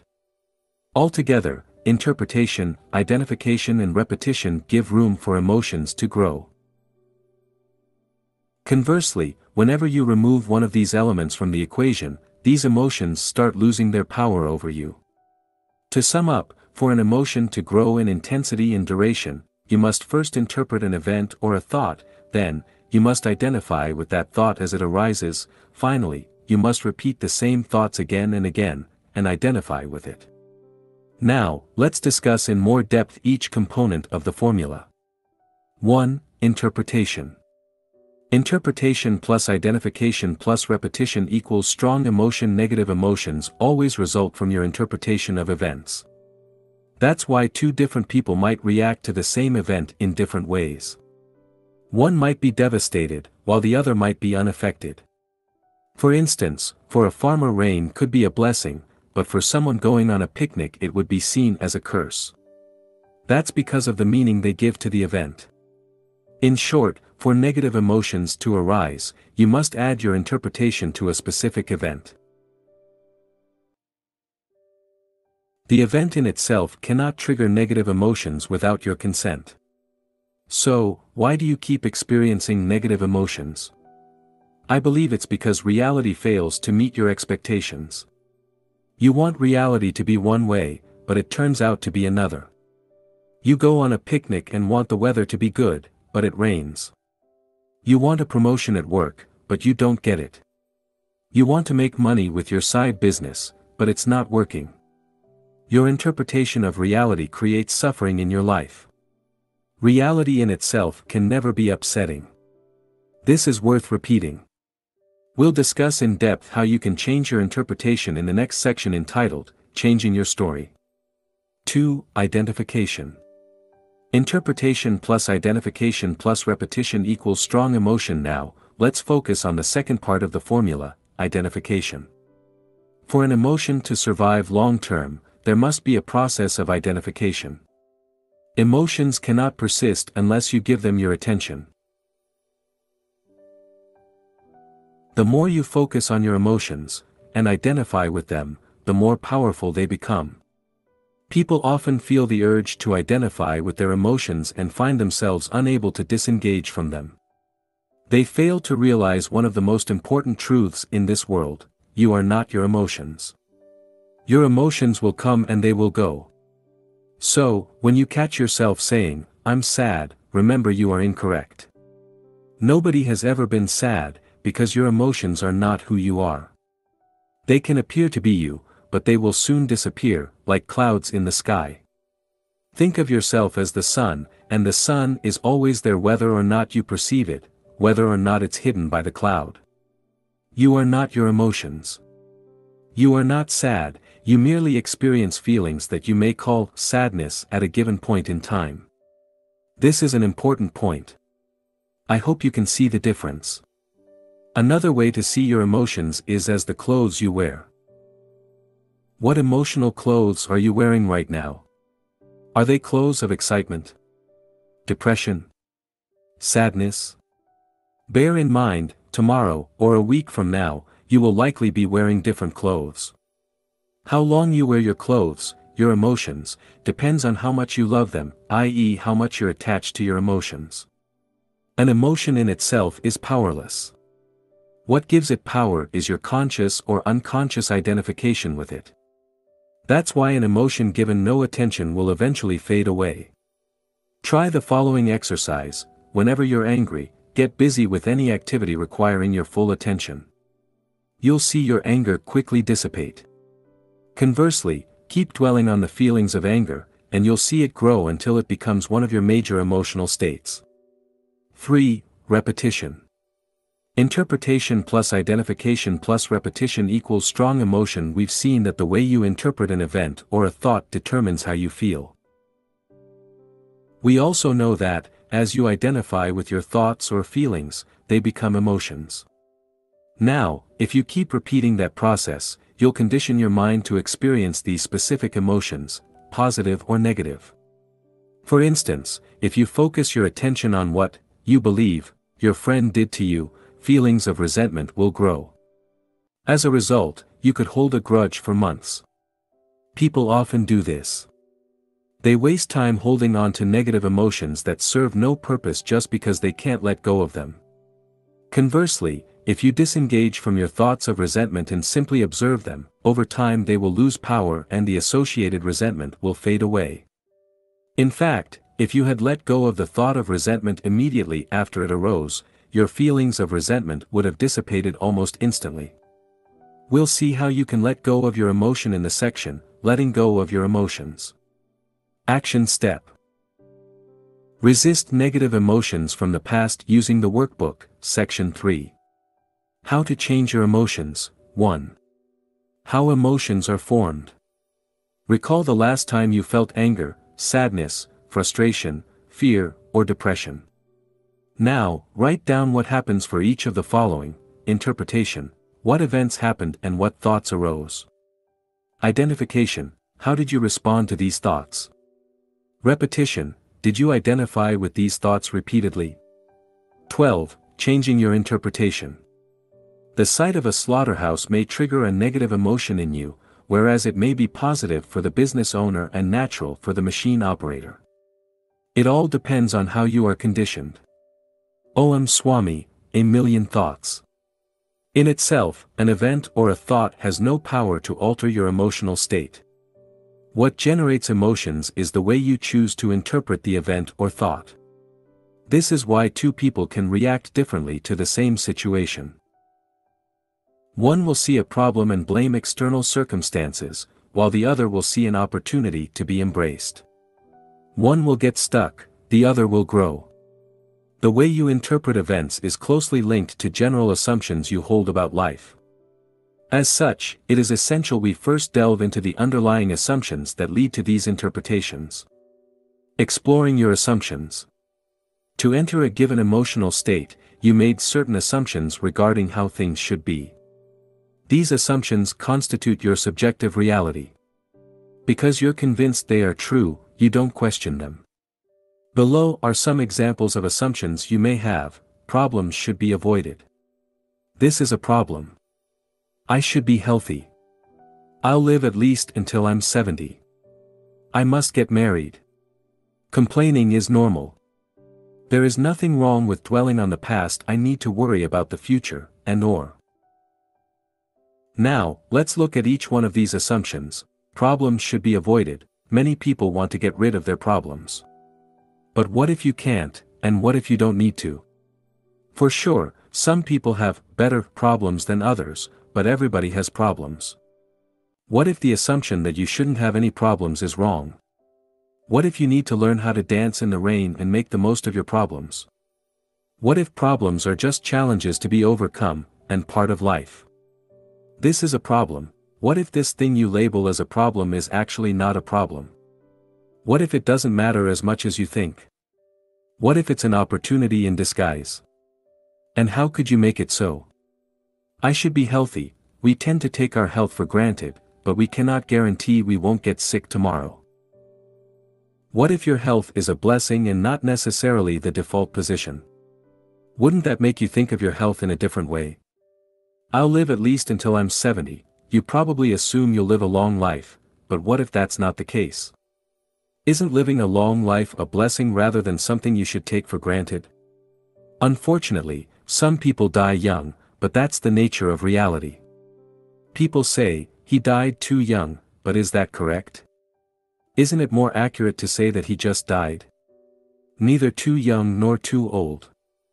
I must get married. Maybe, maybe not. That's just your interpretation.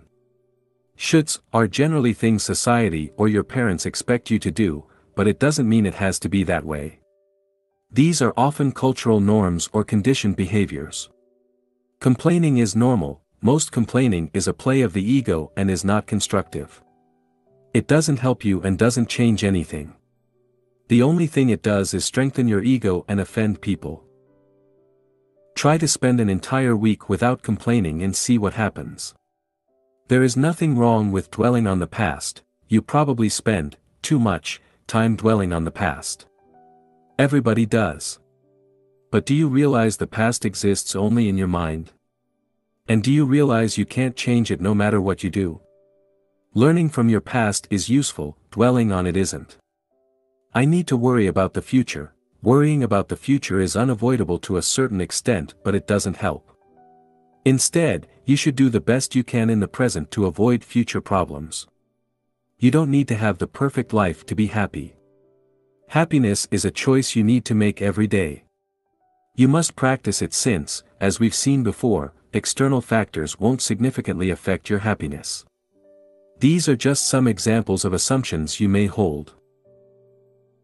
My intention here is to show you that your interpretations, and the emotions generated from them, are largely the result of the assumptions you hold about the world. Thus, to experience more positive emotions, it is important you spend time revising your assumptions. Analyzing your interpretations. As we've already seen, you interpret events based on your assumptions. Now, below are some questions to help you understand what I mean by interpretations. Do you think everything happens for a reason and embrace it, or do you play the victim? Do you believe temporary setbacks are just milestones that will lead you to succeed, or do you give up when you encounter your first major setback? Do you try to change things that cannot be changed, or do you accept them? Do you believe you're here for a reason, or do you wander through life without any clear purpose? Do you believe problems are bad and should be avoided, or do you believe they are a necessary part of life?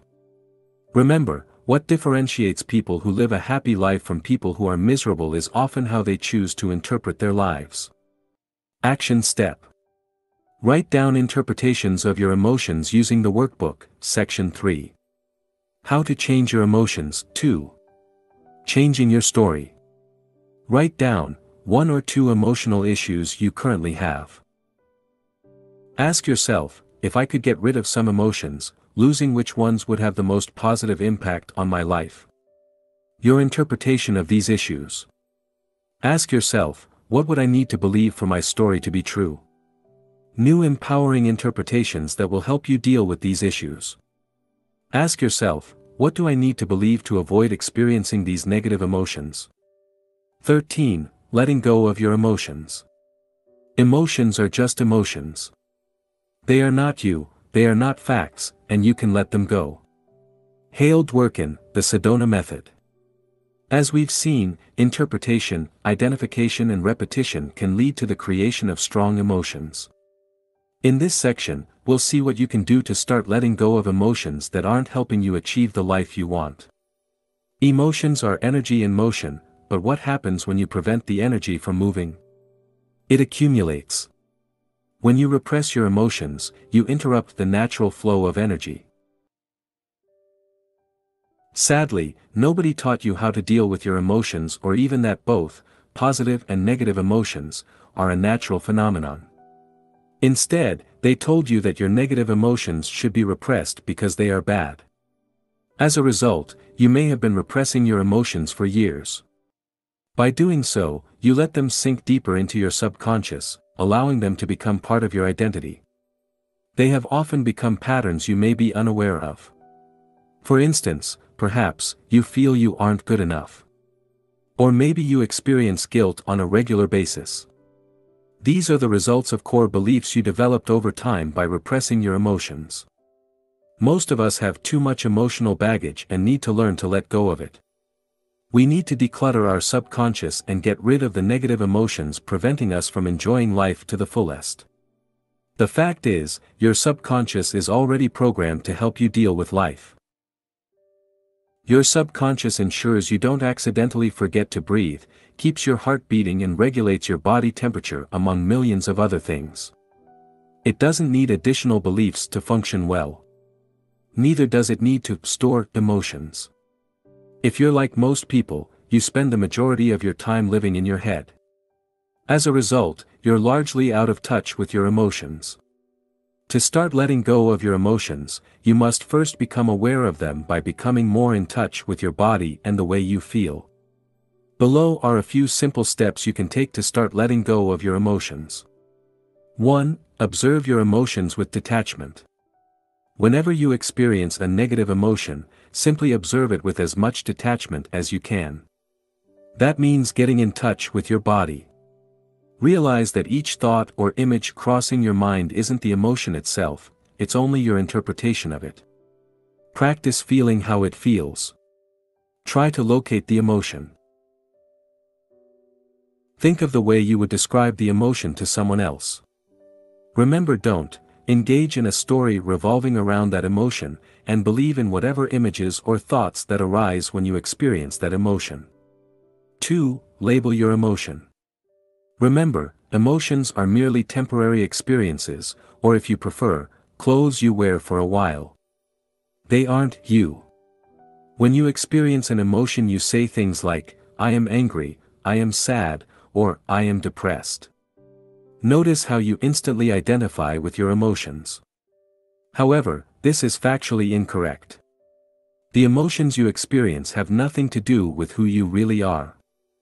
If you were your depression, you'll be depressed all day long every single second of your existence. Fortunately, that's not the case. Let's assume you feel sad. Rather than saying, "I'm sad," a more accurate way to describe that emotion would be, "I feel sad," or "I experience a feeling of sadness." Can you see how different it is from saying, "I'm sad"? It gives you more space to distance yourself from your emotions. The more you become aware of your emotions, the more you can label them and detach yourself from them, and the easier it will be to let go of these emotions. 3. Let go of your emotions. Too often, you over-identify with your emotions and cling to them for the following reasons: they're part of the story you're telling yourself. Sometimes, you can't stop clinging to a story, even a disempowering one. Yes, you can become addicted to destructive stories despite knowing they aren't helping you.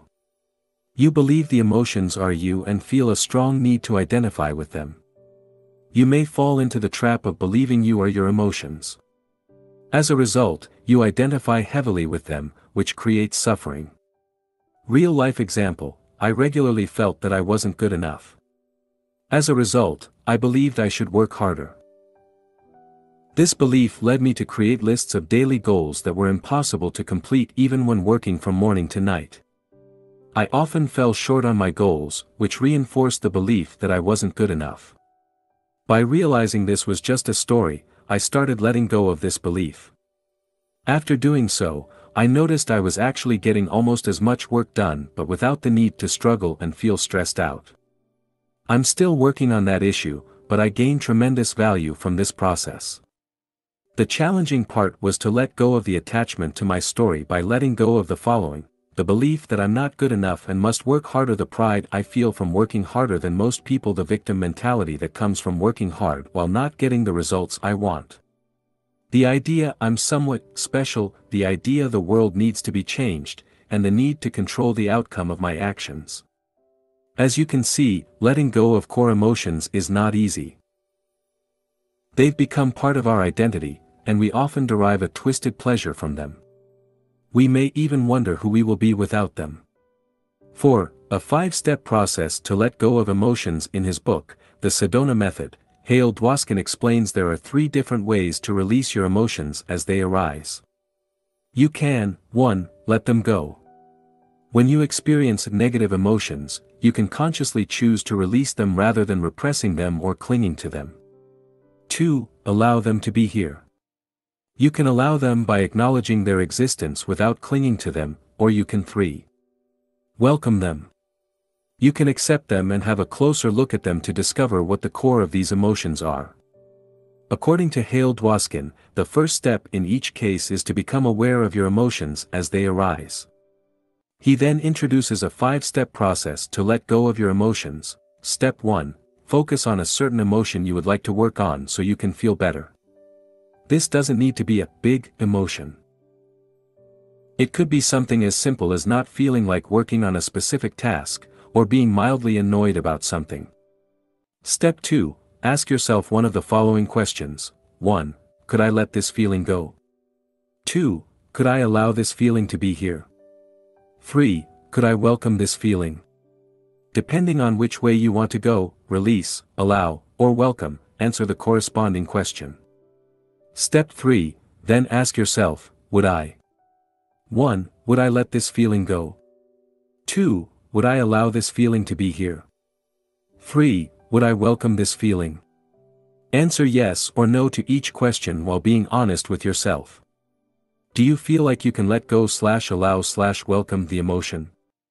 Even if no will help you let go of it. Step 4, ask yourself, when? Your answer will be, now. You let go of that emotion immediately. Step 5, repeat this process as many times as necessary for that particular feeling to disappear. You may be tempted to brush off this technique as overly simplistic and ineffective. Don't do that. Try it for yourself.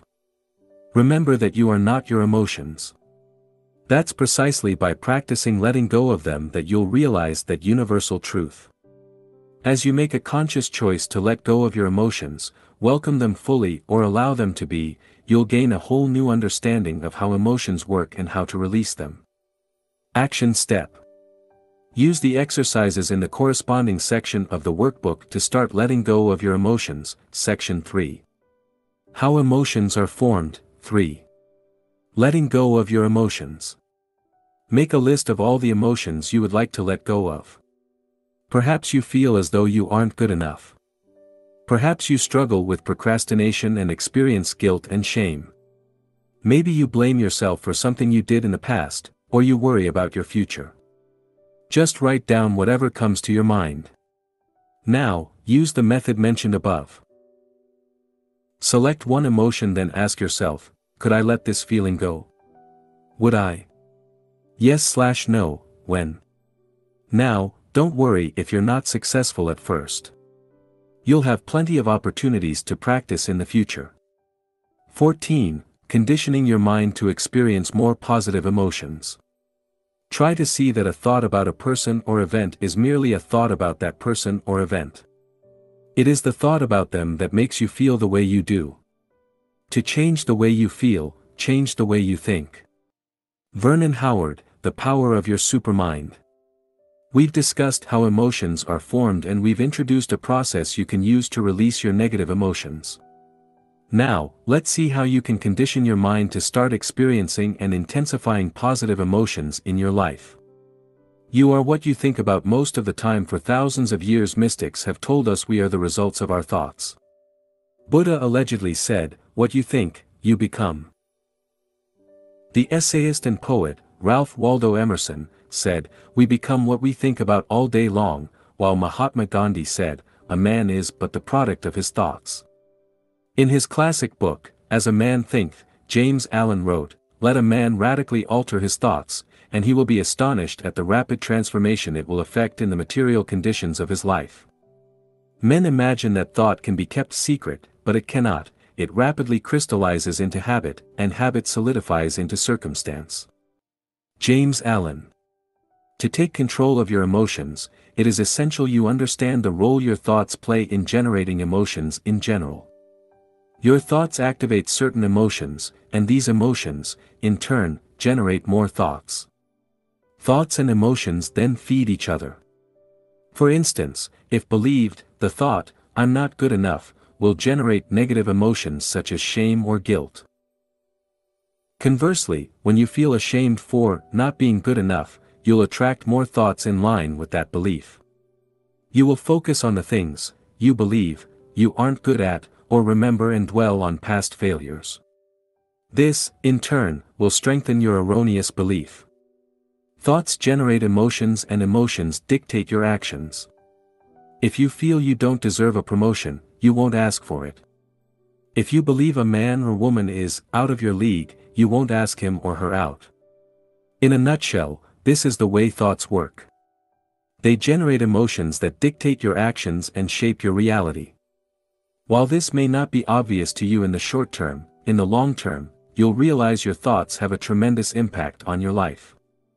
Thoughts and emotions determine your future. Humans possess a power no other living beings have, their imagination. We can use our thoughts to manifest things and turn the invisible into the visible. However, a thought in itself isn't enough to manifest things or circumstances. It must be fueled with an energy in the form of emotion, such as enthusiasm, excitement, passion, or happiness. For this reason, someone enthusiastic about his or her dream will achieve more than a pessimistic and unmotivated person. Successful people constantly focus on what they want with positive expectation, while unsuccessful people focus on what they don't want or what they lack.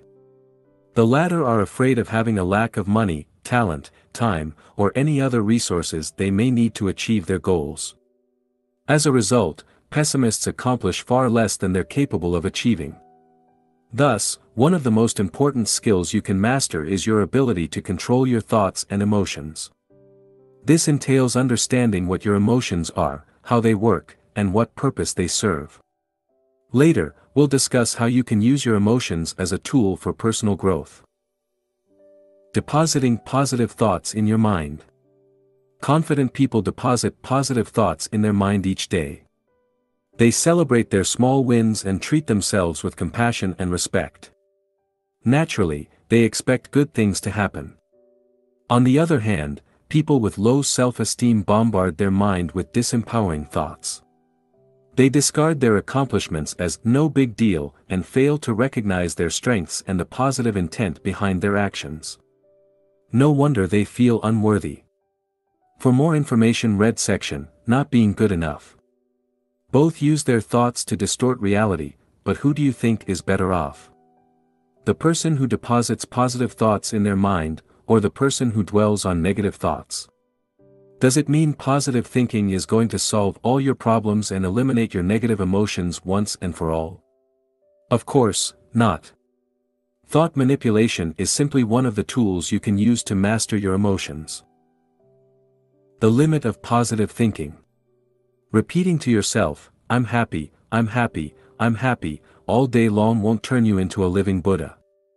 You may benefit from it, but you'll still experience negative emotions. Unless you know how to deal with negative emotions when they appear, you'll fall prey to your own disempowering story. This story could be why you're such a loser. Interestingly, people are often addicted to their story, even the negative ones, and are unable to let go of the why, because they are fundamentally flawed, will never be happy because aren't worthy of love, are never going to make it, and will never get married, and so on. I can guarantee you are addicted to a story. Now we'll discuss how you can condition your mind to experience more positive emotions. After that, we'll see how you can deal with negative emotions as they arise. Choosing the emotions you want to experience to condition your mind. The first step is to decide what emotions you want to experience more of. Do you want to be happier? More motivated. More proactive. The second step is to put in place a specific program to allow you to experience your chosen emotions. The final step is to practice feeling that emotion every day. Feeling the same emotion over and over allows you to better access it. Neuroscience has shown that experiencing the same thought or emotion repeatedly strengthens the corresponding neural pathways, easing future access to that thought or emotion. Put it simply, the more you experience an emotion, the easier it becomes to generate. That's where daily conditioning comes into play.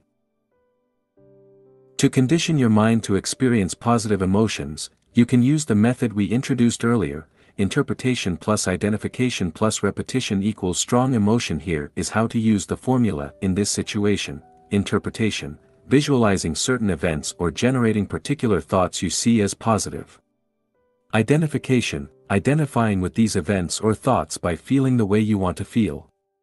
To do this, you can use all the techniques we mentioned in the section, What Impacts Your Emotions, such as positive affirmations and visualization. Repetition: keep repeating the same thoughts and identifying with them. By doing so, you allow your mind to access the related emotions more easily. Below are some examples of practices you can use based on how you want to feel. 1. Gratitude. To feel more grateful, make gratitude a daily routine. Every morning, focus on what you're grateful for. The more you practice, the better you'll be able to focus on the positive side of things. Sadly, most of us know we should be grateful, but we aren't. That's why we must cultivate gratitude. As the late Jim Rohn said, our emotions need to be as educated as our intellect. Here are some exercises you can use to cultivate a feeling of gratitude. A. Write down things you're grateful for. Take a pen and a piece of paper, or even better, a dedicated notebook, and write down at least 3 things for which you are grateful. This will help you focus on the positive side of things. B. Thank people who crossed your life. Close your eyes and think of people you've met. As you picture them one after the other, thank them while acknowledging at least one good thing they did for you. If you happen to picture people you don't like, thank them anyway and still look for one good thing they did for you. It could be making you stronger or teaching you a specific lesson. Don't try to control your thoughts, simply let the faces of people you know come to your mind.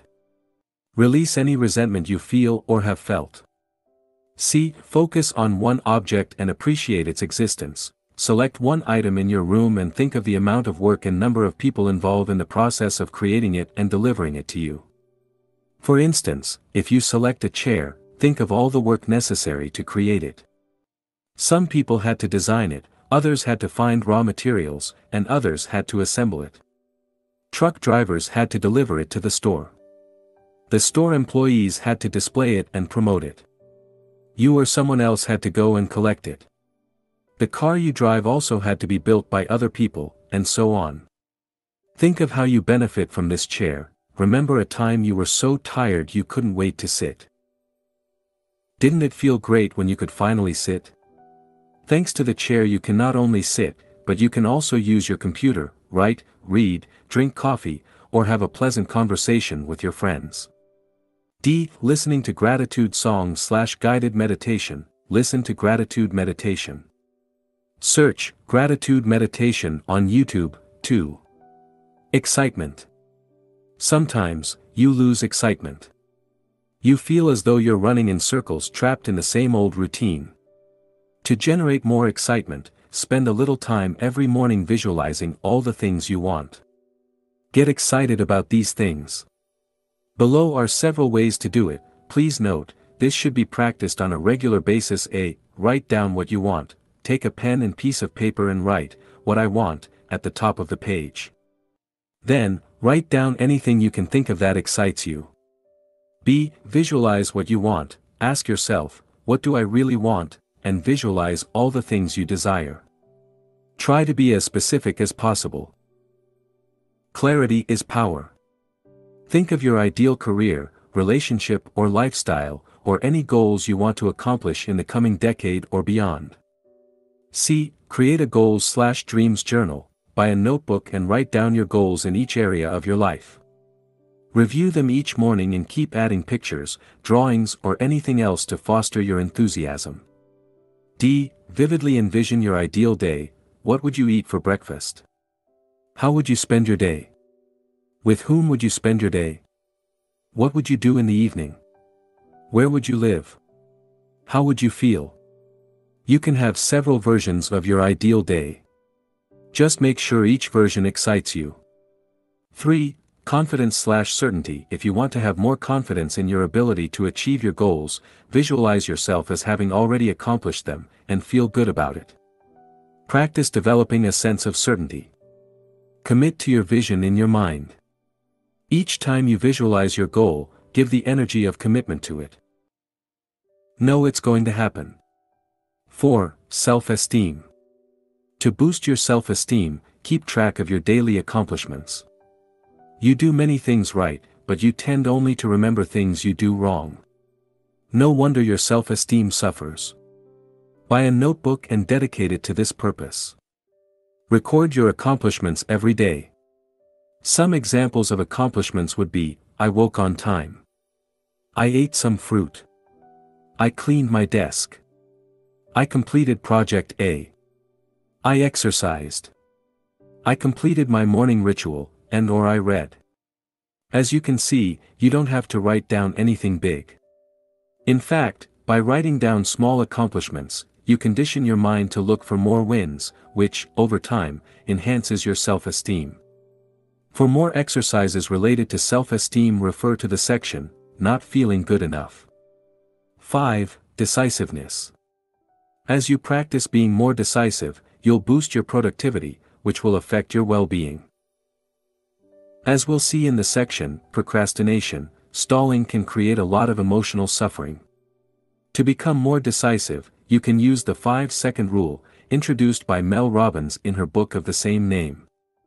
In it, Mel Robbins argues there is only one rule when it comes to productivity, success, or getting everything you ever wanted: you have to do something whether you feel like it or not. If you can do the things you don't feel like doing, you'll get everything you've ever wanted. Her 5-second rule states you have 5 seconds from the moment you have an idea to the moment you take action. If you fail to act within these 5 seconds, your mind will talk you out of it. The nature of the mind is to prevent us from doing anything scary or tiring.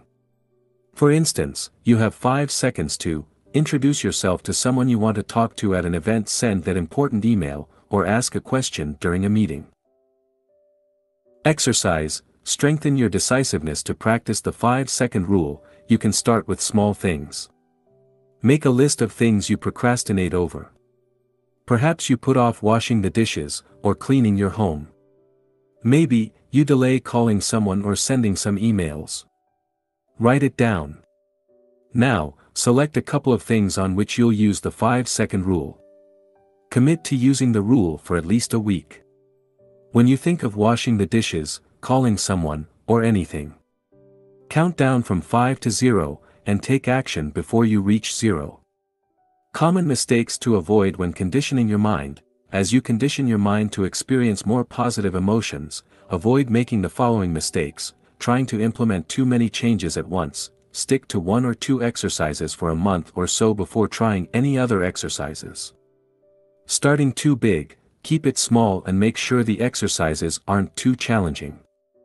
Remember, taking control of your emotions is a long-term game. It's a marathon, not a sprint. To learn more about how to create an exciting morning ritual, please consult my book, Wake Up Call: How to Take Control of Your Morning and Transform Your Life. Action Step. Refer to the corresponding section in the workbook and choose the emotions you want to experience more of. Section 3. How to change your emotions. 4. Conditioning your mind. 15. Changing your emotions by changing your behavior. Action seems to follow feeling, but really action and feeling go together, and by regulating the action, which is under the more direct control of the will, we can indirectly regulate the feeling, which is not. William James, philosopher and psychologist. We've seen you can influence your emotions by using your body, mind, or words. We've also discussed how you can change your interpretations of thoughts or events to change your emotional state. Unfortunately, when negative emotions suddenly arise or are too strong, changing your body posture or using positive affirmation might not be enough. In fact, trying to replace a negative emotion by a more positive one often fails. You cannot always overcome depression by cheering up or counteract grief by deciding to just feel good. Neither can you expect profound sadness to disappear by repeating the phrase/mantra, "I'm happy, I'm happy, I'm happy." However, you can influence the way you feel by changing your behavior. As you alter your behavior, your feelings will change accordingly. It may happen almost immediately, as when you distract yourself from mild anger by performing a task. Or it may take weeks or even months while you deal with profound emotions such as intense grief or depression.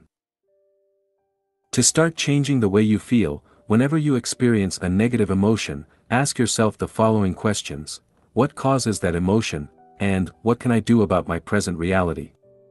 After asking these questions, identify concrete actions you could take to change your emotional state.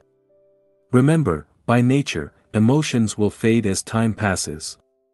That is, unless you reinforce them by replaying the same situation over and over in your mind.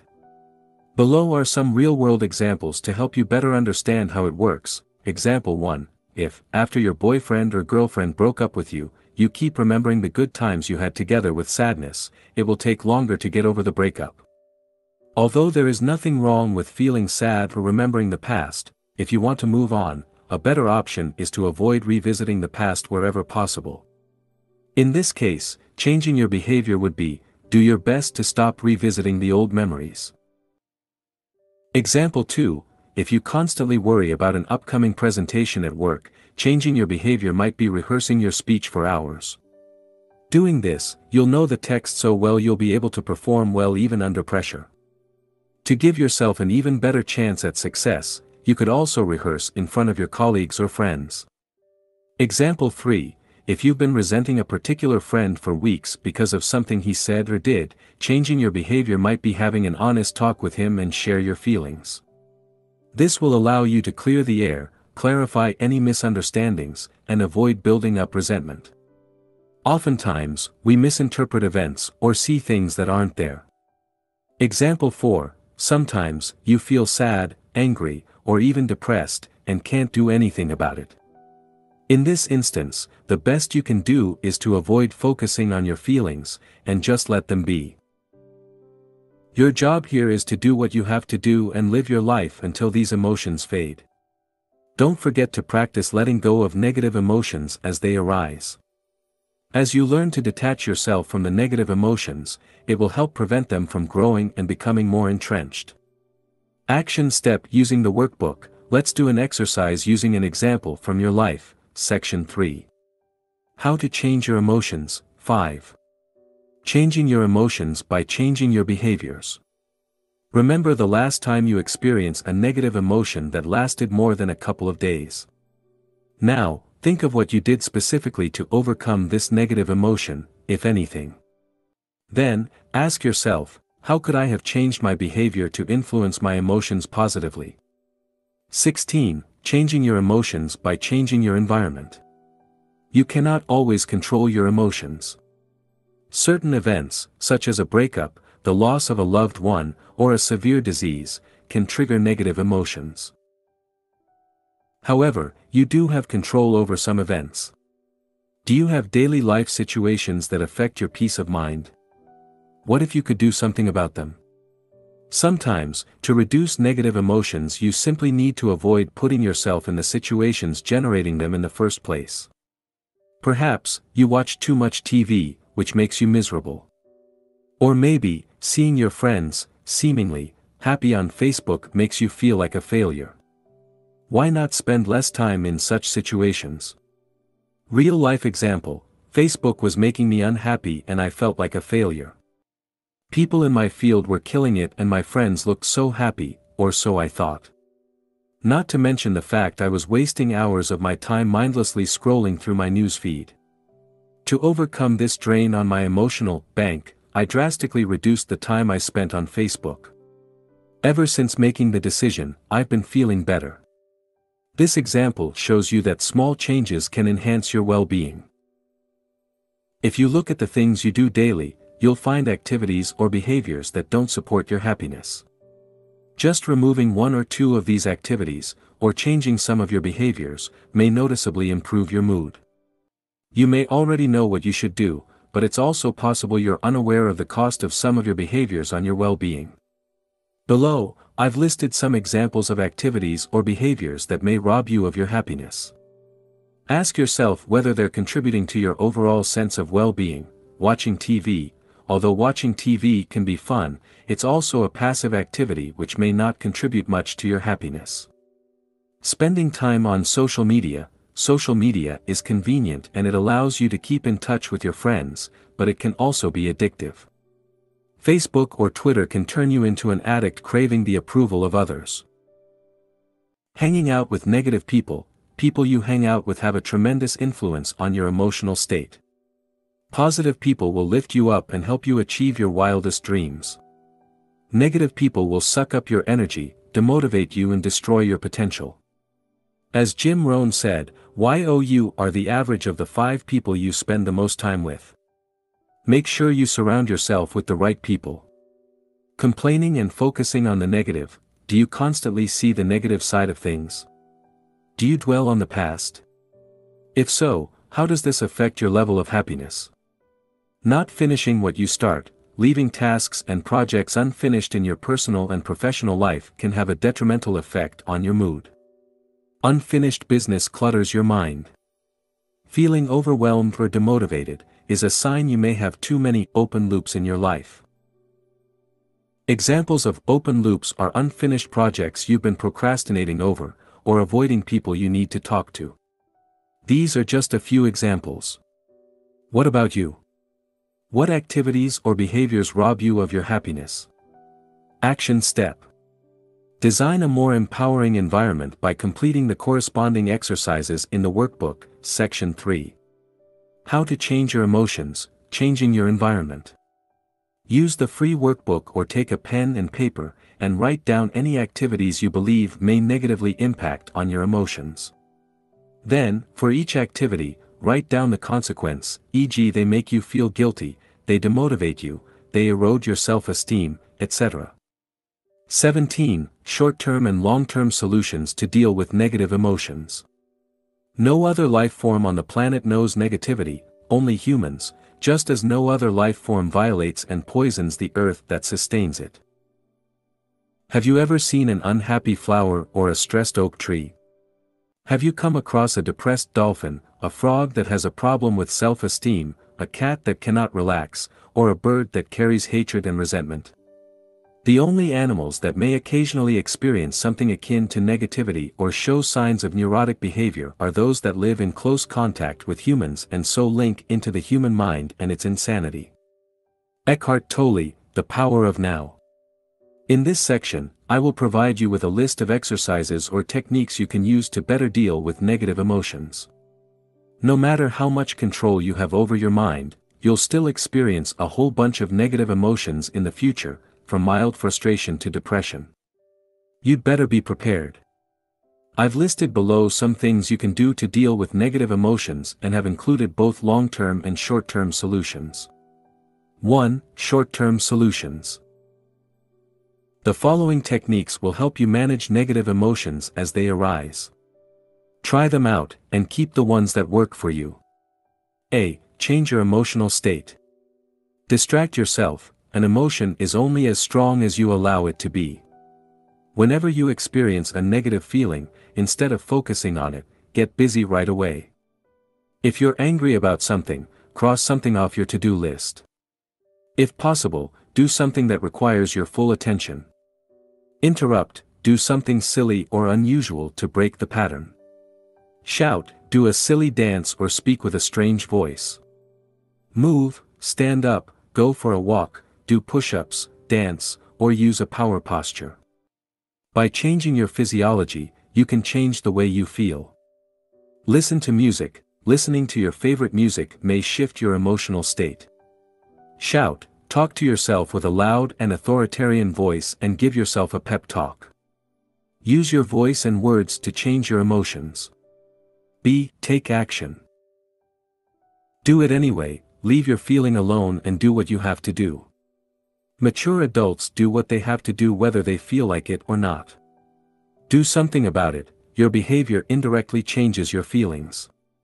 Ask yourself, what action can I take in today to change the way I feel? Then, go do it. C. Become aware of your emotions. Write it down. Take a pen and paper and write down what you worry about, why, and what you can do about it. Be as specific as possible. Write down what happened. Take a piece of paper and write down what exactly happened to generate the negative emotion. Don't write down your interpretation of it or the drama you created around it. Write down the raw facts. Now ask yourself, in the grand scheme of your life, is it really that big a deal? Talk, have a discussion with a friend. You may be overreacting, making things worse than they are. Sometimes, all you need is a different perspective. Remember a time when you felt good about yourself. This can help you get back in that state and gain a new perspective. Ask yourself the following questions: how did it feel? What was I thinking at the time?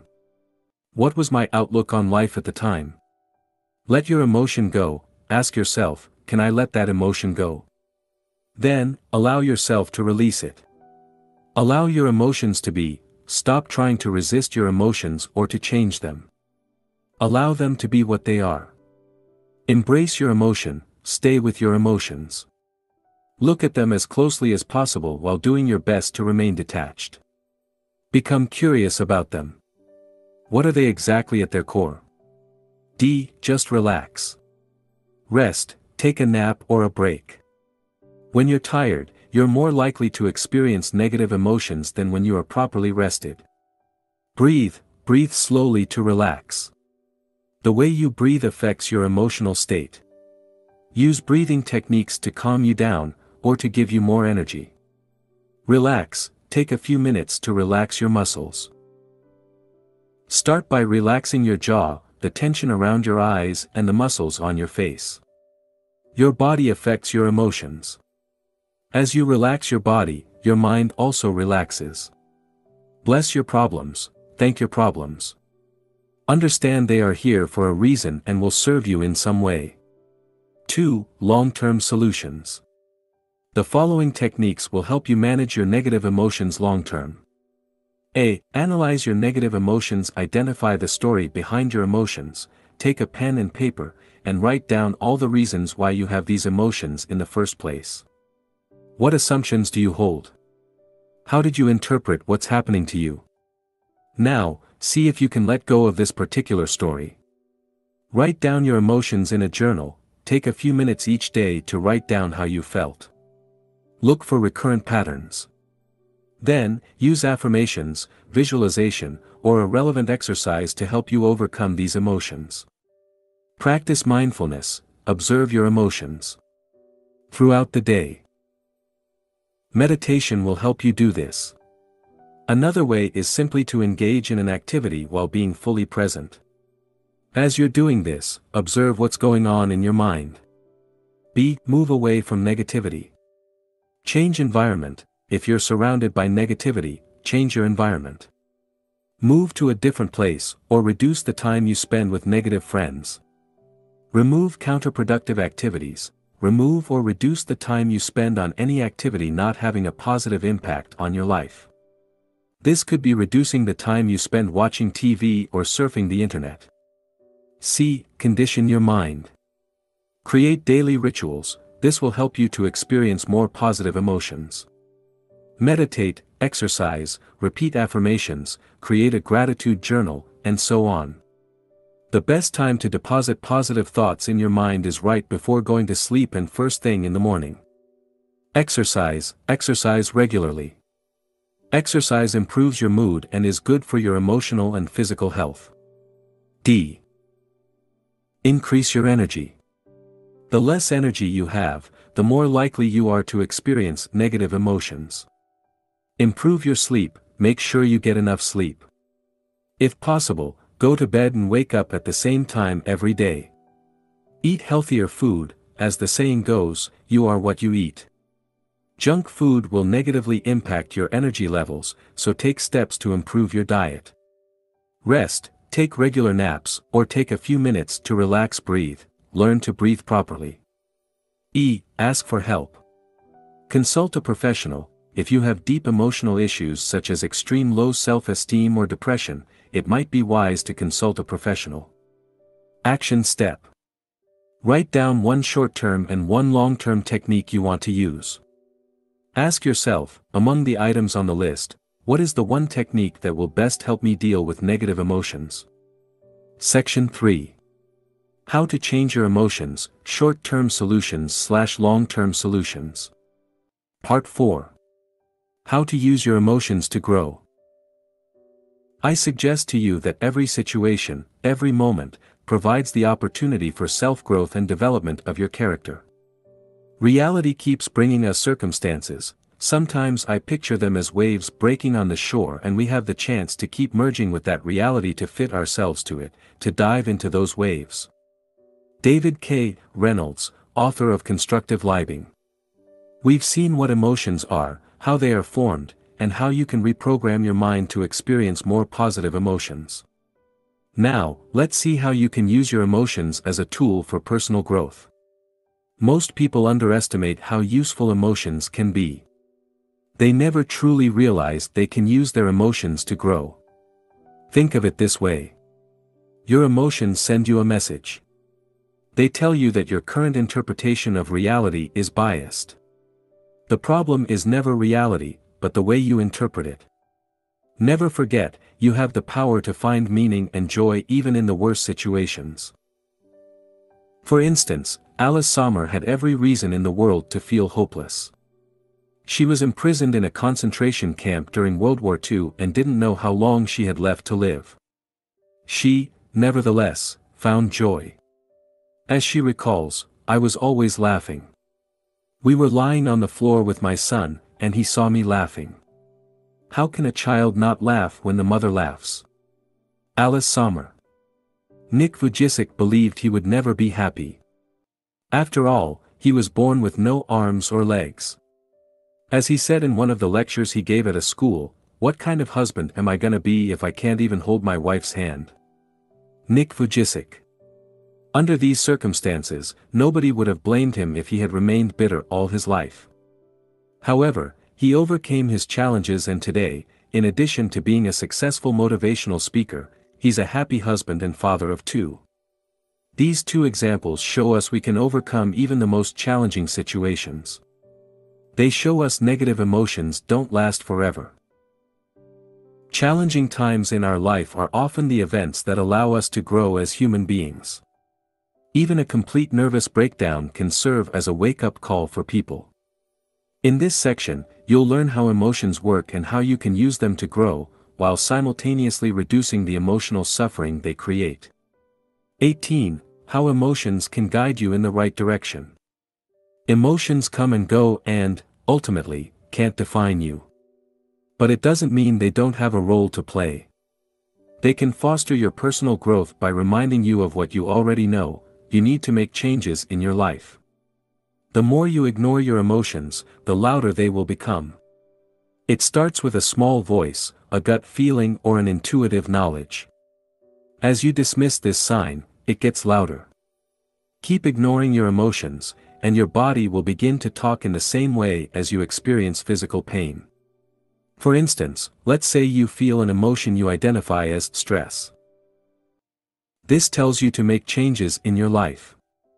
It could involve moving away from a stressful situation, improving the situation, or changing how you interpret it. One thing is sure, you need to do something about it.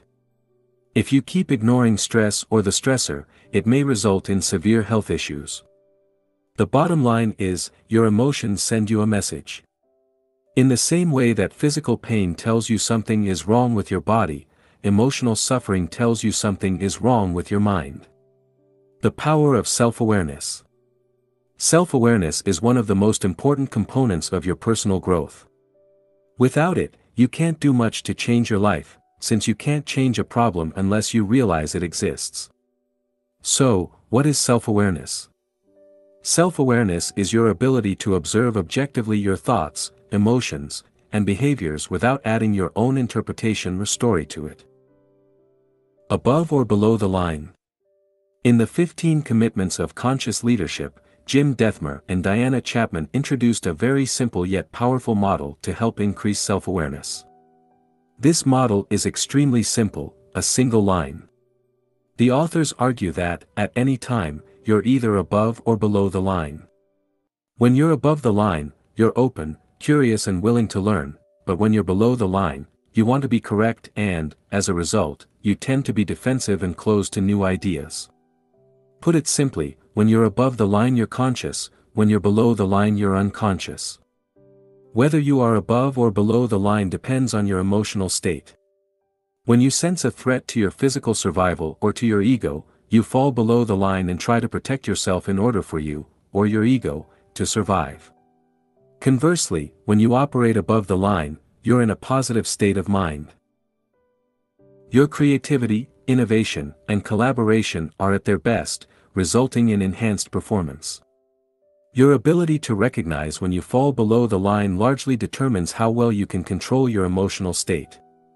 You can't change an emotion if you don't notice its presence.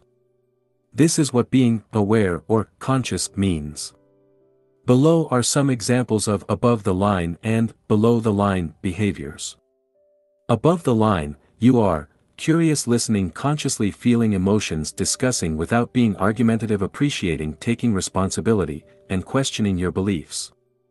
Below the line, you are clinging to an opinion, finding fault, arguing, rationalizing and justifying, gossiping, enrolling others to affirm your beliefs, and attacking the messenger.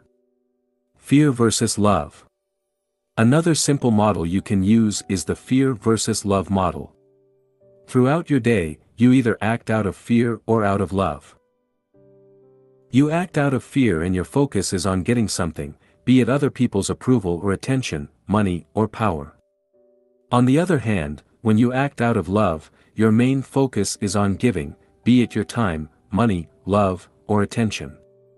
You want to share and improve the lives of people around you, not for your own interest, but simply for the sake of it. While your actions can simultaneously reflect your desire to give and to receive, one or other of these components is generally more pronounced. To master your emotions, you must learn to identify whether you're acting out of love or fear. For instance, look at one of your major life goals. Is it a fear-based goal or a love-based goal? Are you trying to give and contribute to the world, or are you trying to take from it?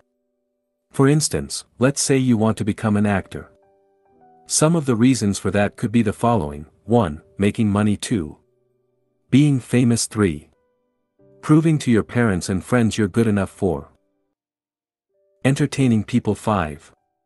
Expressing yourself. The first 3 examples are usually fear-based behaviors. You want to fill a void within yourself and demonstrate how good you are.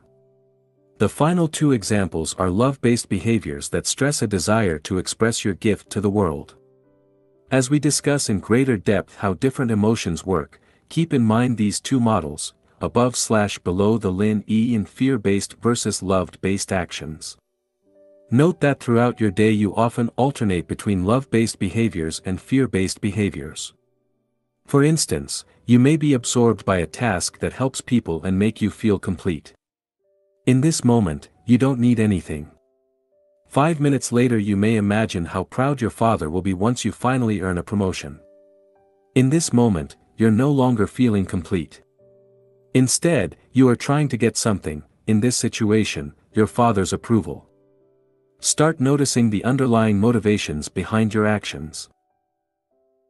As you do so, you'll begin to realize you spend a considerable amount of time trying to earn other people's approval, whether they be your colleague, your boss, your parents, or your partner. Notice this, and ask yourself what you can do to move from wanting to get to wanting to give. Now, with these 2 models in mind, let's see how you can bring more awareness to the emotions you experience in your day-to-day life. 19. Recording your emotions. The first step to improve the way you feel is to become more aware of the emotions you experience on a regular basis. Before you can generate more positive emotions, you must first determine your starting point. To shed a light on the emotions you're experiencing in your daily life, I invite you to record your emotions for an entire week. Use a notebook or the downloadable worksheet to do so. Spend a couple of minutes each day to record how you feel and rate yourself on a scale of 1 to 10, 1 being the worst you can feel, and 10 being the best you can feel. At the end of the week, give yourself an overall score and answer the following questions. What negative emotions did you experience? What caused these emotions? What are the hard facts? Did you have specific thoughts that lead you to feel that way? Did external events trigger these negative emotions? Did you lack sleep? Did you become ill? Were you in an accident? What really happened? Not in your mind, but in the physical world. What was your interpretation of the facts? What would you need to believe to feel that way? Are your beliefs accurate?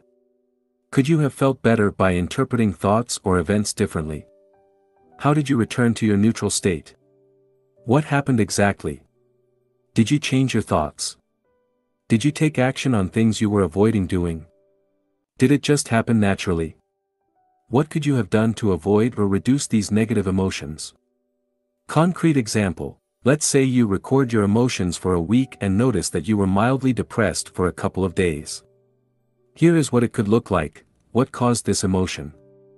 I was asked to do a task at work and felt unable or incompetent to complete it. What really happened? I was asked to complete a task and I did it. What was your interpretation of the facts? I felt like I was incompetent and everybody in the office but me could do the task. I felt as though I should have been able to do the task well. I felt as though everybody was judging me. What would you need to believe to feel that way? I would need to believe, I am incompetent. Being incompetent is unacceptable. I should have been able to do that task. Everyone is judging me. Are your beliefs true? Are you really incompetent? Maybe I'm biased and I judged myself too harshly. Is being incompetent unacceptable? No. The fact is, I cannot always be competent at everything. Should you be able to do that task? I haven't much experience performing similar tasks and there was no way I could do it without asking for help. Is it true that everyone judging you? Some people may judge me, but that's probably not true of everyone. It's also possible nobody really cares. After all, they have their own issues to deal with. And what if nobody noticed? Or perhaps, I did okay and the negativity is all in my mind. How did you return to your neutral state? I realized it was actually no big deal. I asked a colleague whether I did the task correctly. He helped me and gave me some advice. He also recommended some good books to help improve my skills. What could you have done differently to avoid or reduce this negative emotion? I could have asked someone to help me instead of trying to do everything on my own. As you go through this process, you'll notice what causes you to experience negative emotions. You'll be able to identify self-defeating behaviors and overcome them using daily conditioning and affirmation. Additional tip: remember to write down how you feel each day using a dedicated journal. This will help you detach yourself from your emotions as you realize ups and downs are a normal part of living. Action step: record your emotions using the workbook, section 4. How to use your emotions to grow. Record your emotions. 20. Not being good enough. When I won the Oscar, I thought it was a fluke. I thought everybody would find out, and they'd take it back. They'd come to my house, knocking on the door. Excuse me, we meant to give that to someone else. That was going to Meryl Streep. Jodie Foster. You think, why would anyone want to see me again in a movie? And I don't know how to act anyway, so why am I doing this? Meryl Streep, do you feel as though you aren't good enough? Guess what? You're not the only one. The other day I wrote the following to a fellow blogger: there are a lot of topics I could write about, but there are already so many books out there. Sometimes, I'm like, what's the point? He replied, I know the feeling of, what's the point? Everything worth saying has already been said. And who am I to write about it anyway? What have I achieved so far? Ah, well. I guess it's natural. Good to know that we're not the only ones struggling. Whether or not you're aware of it, millions of people feel the same way. The feeling of not being good enough alone must have killed more dreams than anything else. And who has never felt that way? Here is a non-exhaustive list of how I felt in my life. I'm not a good enough writer. I'm not charismatic enough, I'm not competent enough, I'm not confident enough, I'm not courageous enough, I'm not disciplined enough, I'm not good enough at public speaking, I'm not handsome enough, I'm not inspiring enough, I'm not interesting enough, I'm not making enough money, I'm not muscular enough, I'm not patient enough, I'm not perseverant enough, I'm not proactive enough, I'm not productive enough, I'm not smart enough, I'm not taking enough action, I'm not tough enough, I'm not working hard enough, my English isn't good enough, my Japanese isn't good enough, and my memory isn't good enough. And I could go on. People who feel they aren't good enough tend to have low self-esteem. They focus on what they aren't good at while filtering out all the things they are good at. Try complimenting them and all you'll hear is, "It's no big deal." Worse, they may even think you're being polite, or trying to manipulate them. These people have a hard time accepting compliments. Instead of a simple thank you, they return the compliment, or downplay their role. Perhaps, you're acting the same way. See if you do one of the following things when receiving a compliment. 1. Dismiss the whole thing as being no big deal, anybody could have done it. 2. Talk about all the things you did wrong while explaining what you could have done better. 3. Try to return the compliment, "Thank you. I think you did a fantastic job, too." Notice your inability to accept a compliment 100% in the 3 cases above. You may not only brush off your accomplishments, but also magnify every single of your failure to reinforce the case you aren't worthy. You keep a long list of your failures, unwilling to let go of them as they fit your story. Who would you be if you were no longer the man or woman who's never good enough? As strange as it may seem, there's something scary about that. At least, the certainty of not being good enough gives you some comfort. Imagine what would happen if you released the hold you have on your story, try something you've always wanted to do, and fail. What you suspected for a long time would become true: you aren't good enough. Or worse, what would happen if you were to succeed? How would that fit into your story? Remember, your brain is biased towards negativity. Adding your own bias will certainly not help you feel good about yourself. The fact is, you do most things well. Although a lack of experience, interest, or talent may explain why you aren't doing as well as you would like to in certain areas, it has nothing to do with you not being good enough. How to use the feeling of not being good enough to grow. Not feeling good enough is a sign of low self-esteem. Many people experience low self-esteem in various degrees. I certainly do. For some, every single thing they do is insufficient. For others, they feel inadequate only in certain situations or areas of their life. Wherever you are on the self-esteem spectrum, you can probably benefit from a boost in your self-esteem. Identifying what triggers your feelings of inadequacy. The first step is to find out what triggers these feelings. What thoughts are you identifying with? Which areas of your life are concerned? Take a few minutes to write down the following: the situations in which you feel like you aren't good enough, and the thoughts you identify with, your story. Keeping track of your accomplishments. The second step is to keep track of your accomplishments. Not feeling good enough often results from the biased view you hold about yourself. You focus on your shortcomings, failing to acknowledge your successes. People with healthy self-esteem tend to look at themselves in a more objective way, acknowledging both their shortcomings and their strengths. To improve your self-esteem, start acknowledging all the things you're doing well. The following exercises will help you do that. Exercise 1: Create a win log. One of the best ways to acknowledge your accomplishments is to write them down. For this exercise, I encourage you to use your dedicated notebook. 1. First, write down everything you've accomplished in your life. Come up with a list of 50 things. If you run out of things, write smaller accomplishments. This will help you realize how much you've already accomplished. 2. At the end of each day, write down all the things you've accomplished that day.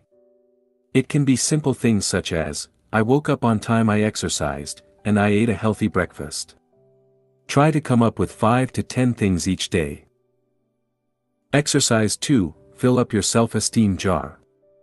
An alternative is to write down each thing you've accomplished on separate pieces of paper and put them into a jar. Here are a few recommendations to ensure you make the most out of this exercise. Make sure your jar, or any other container you use, is in a visible location. The best location is probably on your desk, the second best location is your bedroom. Select a container you like. Choose a design you're fond of. It's all about your self-esteem, so anything that makes you feel good is advisable. Make sure it is transparent so that you can see it filling up. Give it a positive name, e.g. my self-esteem jar, declaration of love to myself, etc. Write your accomplishment on a paper you love. For instance, use different colors so that when the jar fills up, it creates something pleasant to the eye. One idea would be to use origami paper. Write with your favorite pen. The idea is to show more respect towards yourself by acknowledging your multiple accomplishments. Exercise 3. Create a positive journal. You can also create a journal to write down every compliment you received that day. Your colleague told you your shoes look nice, write it down. Your friend complimented your hair, write it down. Your boss told you how well you did at a task, write it down as well. Don't question the sincerity of these compliments. Always assume they are genuine. The idea is to train your mind to focus on the positive things that happen in your life. They are happening whether or not you acknowledge them. Here is how to make the most of that exercise. Buy a notebook you like. Personalize it, add stickers, draw something, add pictures, or use different colors. Don't want to do any of this stuff? That's fine as well. It's your journal. Keep it with you, carry it with you, and look for new compliments to add to your amazing collection, optional. Review it every day, go through old entries and mentally thank people who complimented you. You can say, thank you, I love you. Feel free to read the old entries in the morning, in the evening, or both, or whenever you feel like it. It's up to you. Again, this is your journal. These are just suggestions. Whatever works for you. Learning to accept compliments. Chances are you have difficulties accepting compliments. Do the following sentences look familiar? It's never a big deal. Everybody could have done it. It's because so and so helped you. I could have done it better. Here is a great reason why you should accept compliments, because the person who made the compliment wants you to receive it, not to flush it down the toilets. Imagine you just gave a gift to someone. How would you feel if that person, after opening the box, dropped the gift to the floor, stepped on it and threw it away? You won't like it, would you? Sadly, that's what we often do when we receive a compliment. When we refuse to accept a compliment, we are disrespecting the person who went out of their way to deliver it. Wouldn't you want your compliment to be accepted wholeheartedly? Exercise 1. Accept compliments. This simple exercise will help you accept a compliment. Whenever someone compliments you, say the following: thank you. That's it. There is nothing simpler. No, thank you, but, thank you, you too, or, it wasn't a big deal. Simply say, thank you. Here is how to make the most of that exercise. Say thank you out loud and clearly. You may discover you have the tendency to repress your feelings and end up saying thank you almost mechanically. In fact, you may realize you've never really said thank you with all your heart. Let it sink in. Before you start a new sentence, give space for the feeling of gratitude to express itself. Don't downplay the compliment or explain why you're worthy or unworthy of it. Tell it the way you feel it. Show your appreciation by telling the person who complimented you how you feel. You may experience resistance. Many of us have difficulties expressing gratitude because our pride prevents us from doing so. After all, we're strong and don't need anybody's help or compliments, do we? We don't want to feel vulnerable. If you experience resistance and find the exercise difficult, recognize this is normal. Your ability to accept a compliment can be a good indicator of your level of self-esteem. Practice accepting compliments and allow yourself to feel vulnerable. Accepting you're worthy of compliments will help you boost your self-esteem. Exercise 2, the appreciation game. The purpose of this game is to learn to appreciate things in yourself you didn't previously acknowledge, or like. It will work well if you have a partner you can play the game with on a regular basis. Tell your partner 3 things you appreciate in them and ask them to do the same. Be as specific as possible and don't worry about coming up with big things. Here are some examples. I appreciate that you prepared breakfast this morning even though you were in a rush. I appreciate that you picked up the kids today. I appreciate the way you always listen to my problems after work. To go further, self-esteem is a complex topic. It affects a lot of people and is often misunderstood. Overcoming low self-esteem takes time and effort. If you regularly feel you aren't good enough, I encourage you to refer to the following books. If, upon reading these books, you realize you have severe and chronic self-esteem issues, you may want to consult a specialist. The 6 Pillars of Self-Esteem, by Nathaniel Branden, Ph.D. Breaking the Chain of Low Self-Esteem, by Marilyn Sorensen, Ph.D. Low Self-Esteem, Misunderstood and Diagnosed, Why You May Not Find the Help You Need, by Marilyn Sorensen, Ph.D. Below is a brief summary of some of the main ideas in each book. In his book, The 6 Pillars of Self-Esteem, Nathaniel Branden identified 6 practices, or pillars, of self-esteem you can work on to develop a healthier self-esteem. 1. Living consciously. In Nathaniel Branden's words, to live consciously means to seek to be aware of everything that bears on our actions, purposes, value, and goals, to the best of our ability, whatever that ability may be, and to behave in accordance with that which we see and know. 2. Self-acceptance, is choosing to value yourself, to treat yourself with respect and to stand up for your right to exist. Self-acceptance is the basis upon which self-esteem develops. 3. Self-responsibility, is realizing no one is coming to save you and you are responsible for your life. It is accepting that you are responsible for your choices and actions. You are responsible for how you use your time, and for your happiness. Because only you can change your life. 4. Self-assertiveness, means honoring your wants, needs, and values and seeking appropriate forms of their expression in reality. 5. Living purposefully, is to use your powers to achieve the goals you have selected. In other words, it's your ability to set and achieve goals in every area of your life. 6. Personal integrity, is behaving in a way that matches your ideals, convictions, and beliefs. It's when you can look at yourself in the mirror and know you're doing the right thing. In Breaking the Chain of Low Self-Esteem, Marilyn Sorensen provides a great overview of what self-esteem is and how it works. The author explains that low self-esteem stems from the negative perception you hold of yourself, a perception that is largely, if not entirely, based on your negative interpretations of past experiences. This distorted perception of reality leads you to experience fear and anxiety. Your family environment may have played a big part. Perhaps, your parents have repeatedly put you down, making you feel as though nothing you did was ever good enough. You may now firmly believe you are less worthy than others. As a result, you filter everything based on this negative image of yourself.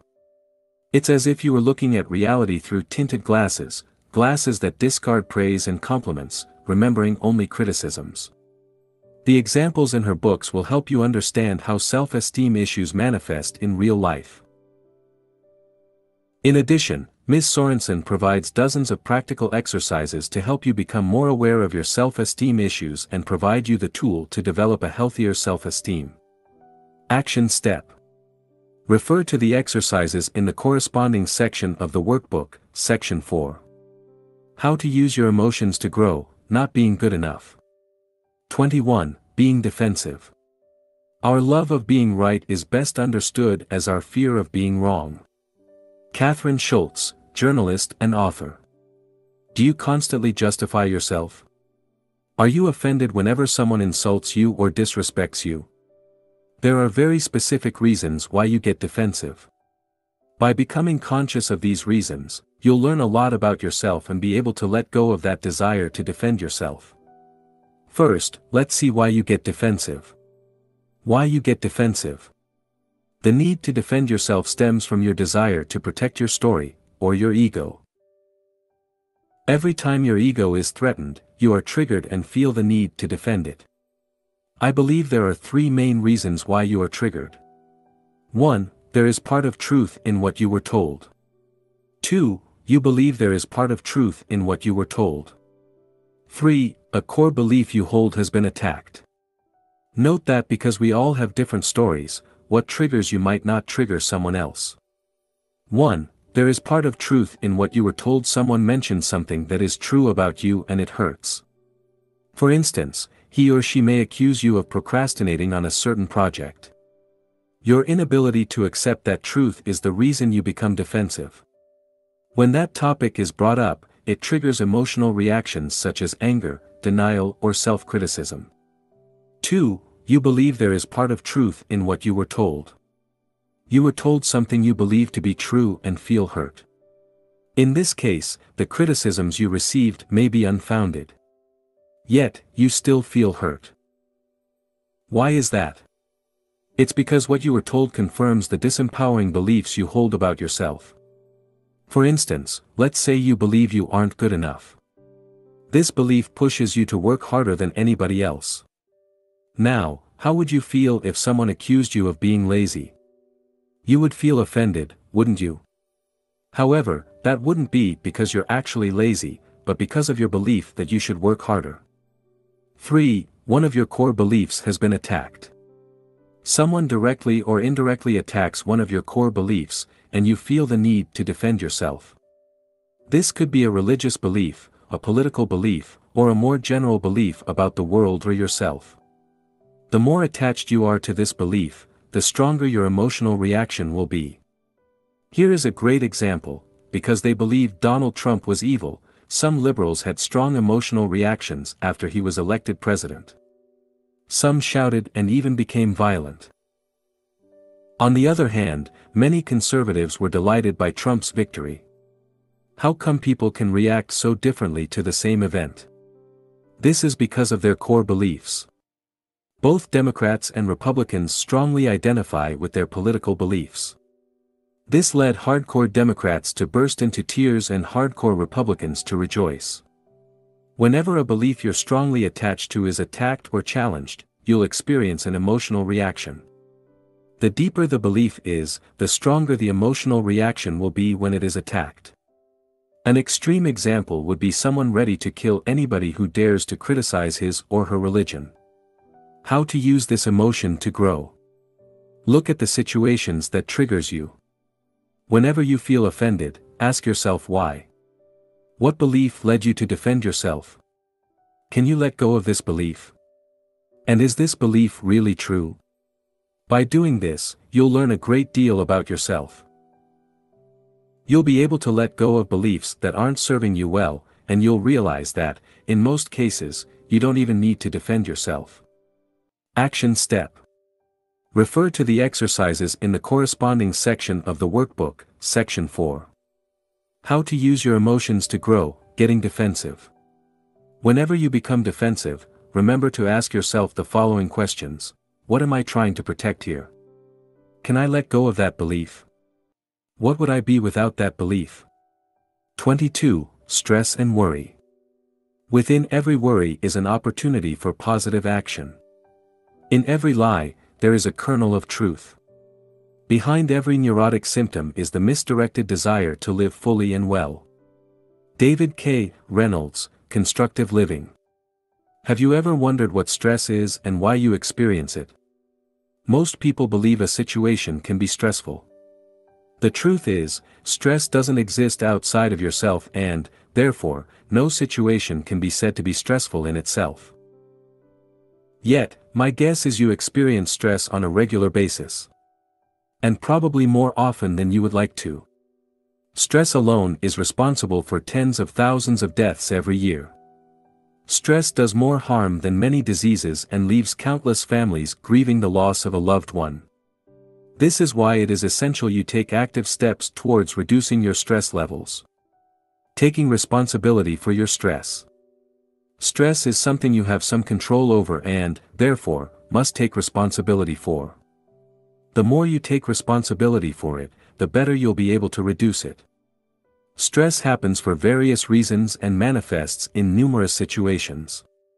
The traffic jam on your way to work, a business presentation, tensions with your boss, or frequent disputes with your spouse, all constitute potential sources of stress. There are two ways you can reduce stress: by avoiding situations you perceive as stressful, and by becoming better at dealing with stressful situations. We'll see how you can use these methods to reduce your stress levels. How you can use stress to grow. Exercise. Make a list of your major sources of stress. Let's look at specific situations that are sources of stress for you. Using the workbook, write down what causes the most stress in your typical week. Come up with at least 10 things. Reframing stress. Emotions arise as a result of your interpretation of events. The mere fact you experience stress, or any other emotion, means you've added your own interpretation to what is happening. Otherwise, you would have a stress-free life. Now, look at your list of stressful situations. For each situation, ask yourself the following questions: is that situation stressful in itself? What do I need to believe to experience stress in that specific situation? What would I need to believe to reduce or remove stress in that particular situation? Let's say you're stuck in a traffic jam and you find it stressful. Is that situation stressful in itself? No, not necessarily. The traffic jam exists and there is nothing wrong with it, per se. What would I need to believe to experience stress in that specific situation? I would need to believe there shouldn't be any traffic jams, and therefore, something is wrong. The traffic jam is a stressful event in itself. I should be where I need to go, instead of being stuck in traffic. I can do something about it. What would I need to believe to reduce/remove stress in that particular situation? I would need to believe that a traffic jam is a normal event like anything else. I don't necessarily have to experience stress just because I'm stuck in traffic. I'm here caught in a traffic jam and I don't need to be there, wherever I want to go, for a while. I can't do anything about it, so I might as well enjoy it, or at least don't stress over it. Dealing with worry. Worry differs from stress as it isn't the result of something you experience in the present, but a concern you have regarding events from the past or events that may happen in the future. You experience stress when you face a stressful situation in the present moment. For instance, a stressful situation would be being stuck in a traffic jam or having your boss yell at you. Worrying would be remembering, past, or anticipating/imagining these stressful situations, future. Interestingly, most of your worries are unnecessary for the following reasons: they happened in the past and there's absolutely nothing you can do about them, or they may happen in the future and you can't control the future. Exercise. Make a list of your worries. Make a list of things you worry about, past or future. They may be similar to the things you wrote in the previous exercise. Examples of things you may worry about are your health, your financial situations, your work, your relationships, and/or your family. Now, write at least 10 things you tend to worry about in a typical week. Sorting out your worries. Constant worry results from trying to control events over which you have no control. When you do so, you create unnecessary stress in your life. To deal with stress and overcome chronic worries more effectively, it is essential you learn to sort out worries. An effective way to do this is to separate the things you have control over from the things you have no control over. You can divide your worries into 3 separate categories: 1. Things you have control over; 2. Things you have some control over; and 3. Things you have no control over whatsoever. 1. Things you have control over. This category includes things such as your actions and behaviors. For instance, you can choose what to say and how to say it. You can also decide what actions you'll take to achieve your goals. 2. Things you have some control over. There are things you have only limited control over, such as a competition or a job interview. You can't be absolutely certain you'll win a tennis match, but you do have some control over its outcome. For instance, you can choose to train harder or hire a great coach. Similarly, you can prepare for a job interview by conducting extensive research about the company you apply to, or by doing a mock interview. You don't, however, have absolute control over the outcome of the interview. 3. Things you have no control over. Unfortunately, there are also many things you have no control over. These are things such as the weather, the economy, or traffic jams. Exercise. Sort out your worries. Look at your list of stressful situations. Next to each item, put C, control, SC, some control, or NC, no control. This simple act of sorting out your worries already helps reduce them. As you identify things you have no control over, you can let go of your urge to worry. Now, for things you have some control over, write down what you could do about it. What concrete actions could you take to alleviate them? For things you have no control over, can you let go of your need to control them and, instead, accept them? Taking 100% responsibility for your stress and worries. What if you had more control over your worries than you believe? Look at the situations you have no control over and ask yourself, if I had control over them, what would I do? What would it look like? And how could I prevent them from happening? Often, you'll realize you have some control over these situations. This can be by changing, reframing, or eliminating them from your life. Let's say you identified traffic jams as something you have no control over. This sounds reasonable. Once you're caught in the traffic jam, you can't do much about it. But, could you do things differently?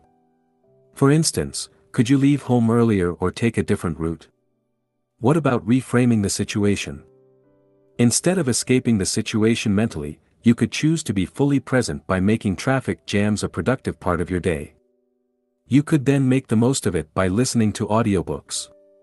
Imagine how much you could learn if you listened to audiobooks every working day for an entire year. Go over your list and look for things you have no control over. Write down what you could do to change, reframe, or eliminate these events. Action step. Refer to the exercises in the corresponding section of the workbook, Section 4. How to use your emotions to grow, stress/worry. 23. Caring what people think of you. How on earth can another's thought about you harm you? It is your thought about his thought that harms. Change your thought. Vernon Howard, The Power of Your Supermind. Are you overly self-conscious? In this section, I'll explain why you care so much what people think of you and what you can do to alleviate the situation.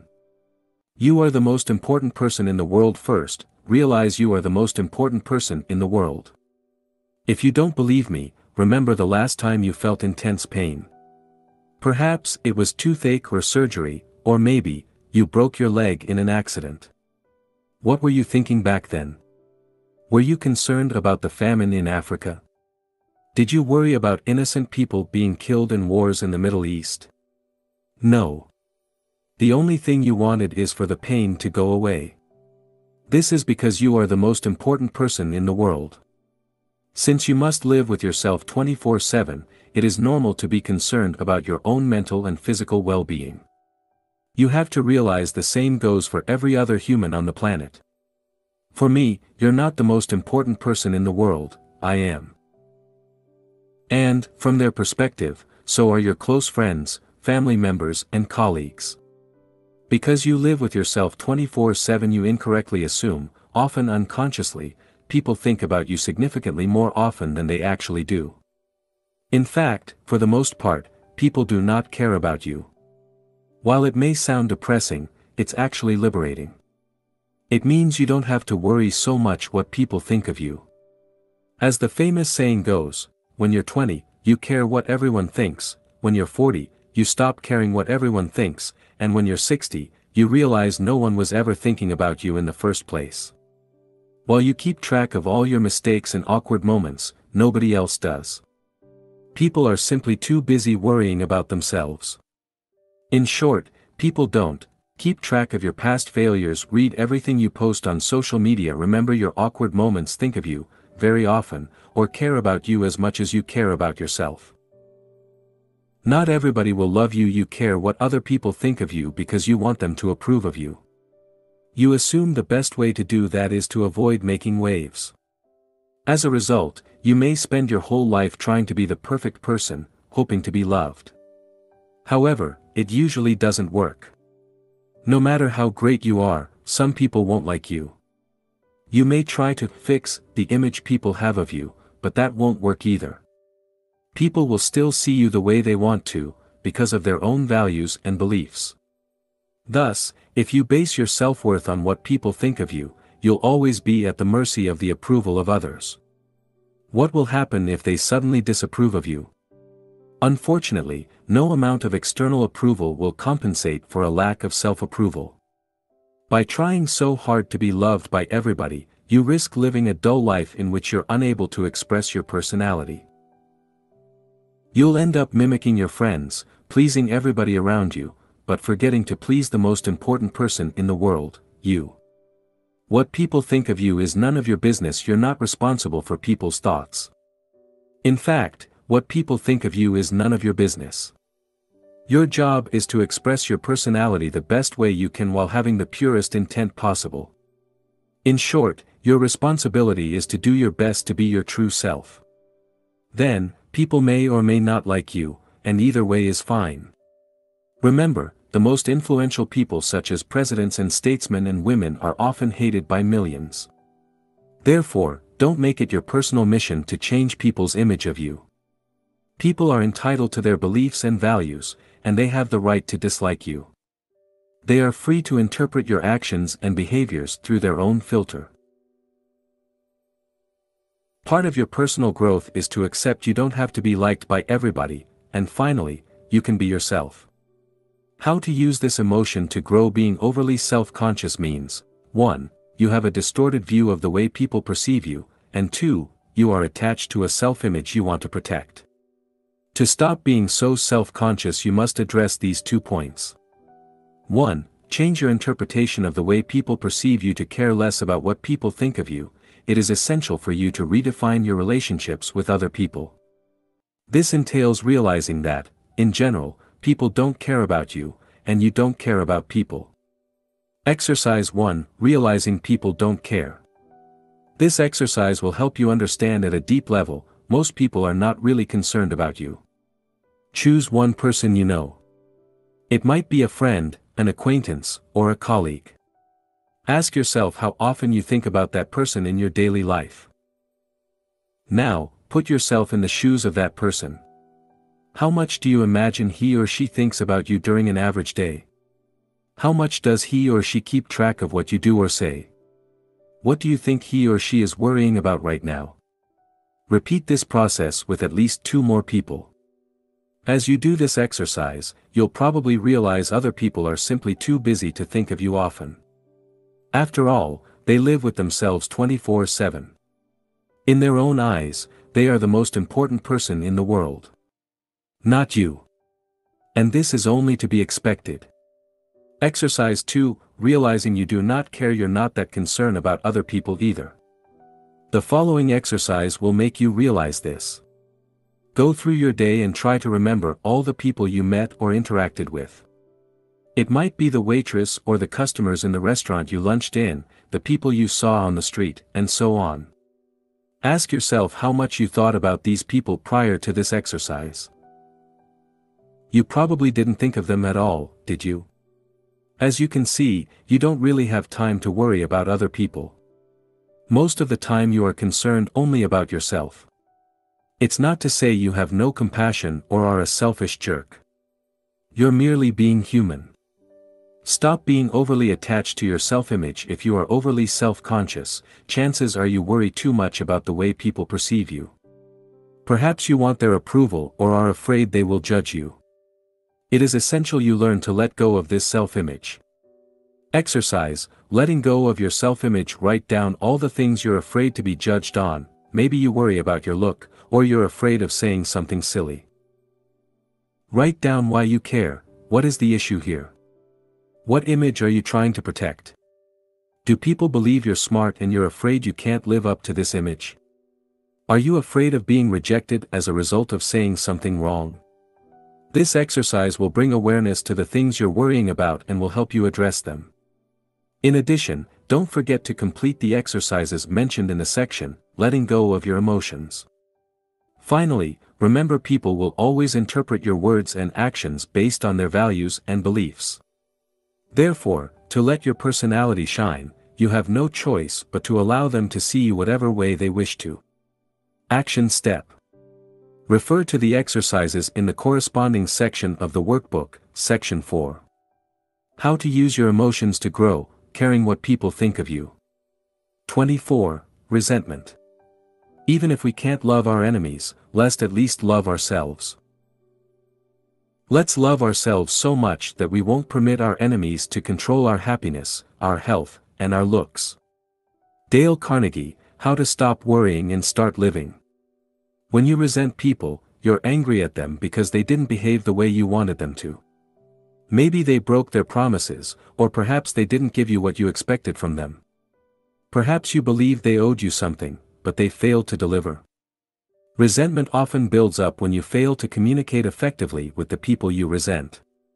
That is, when you didn't tell them you felt hurt, or didn't communicate your needs and wants, assuming they would naturally cater to them. It can also grow when you did express your feelings but can't let go of them and forgive. As Nelson Mandela once said, resentment is like drinking poison and then hoping it will kill your enemies. It just doesn't work. Resenting people. As with any other emotion, resentment will grow in intensity following the formula, interpretation plus identification plus repetition equals strong emotions. You can resent someone for years for a rather insignificant event based on your interpretation of the event, your identification with the story you're telling yourself about it, and/or the number of times you replay the event in your mind. Let's say one of your friends betrayed you by not inviting you to a party. In your mind, your friend truly betrayed you and you deeply resent him for it. You can't stop thinking, how could he do that to me? The thought consumes you for weeks and you decide to cut ties with him. Months later you're still resenting him. Notice that the event in itself isn't upsetting. What creates resentment is your interpretation of the event. Now, is it possible that your interpretation was wrong? What if your friend assumed you wouldn't like the party? What if he thought you were too busy? Sure, he should have at least invited you, but nobody is perfect. If you'd put aside your interpretation and confronted him at the time, maybe things would have turned out differently. The danger of letting resentment build up. Often, what adds fuel to the fire is your inability or unwillingness to confront the people you resent. Instead of this, you keep revisiting in your mind what you think happened. As a result, your resentment grows stronger as time passes. This is especially true if you regularly interact with people you resent. How to use resentment to grow. Resentment occurs when you are unable to forgive and move on with your life. It is the result of being attached to what was in the past instead of focusing on what could be in the future. When you experience resentment, you are provided with an opportunity to learn how to forgive and let go and, more importantly, how to love yourself. Resentment is here to tell you that you must love yourself and value your peace of mind more than anything else. Your peace of mind must become more important than being right, taking revenge, or hating someone else. In short, moving beyond resentment is making a declaration of love to yourself so you can move on, while, at the same time, showing compassion to others. Loving yourself.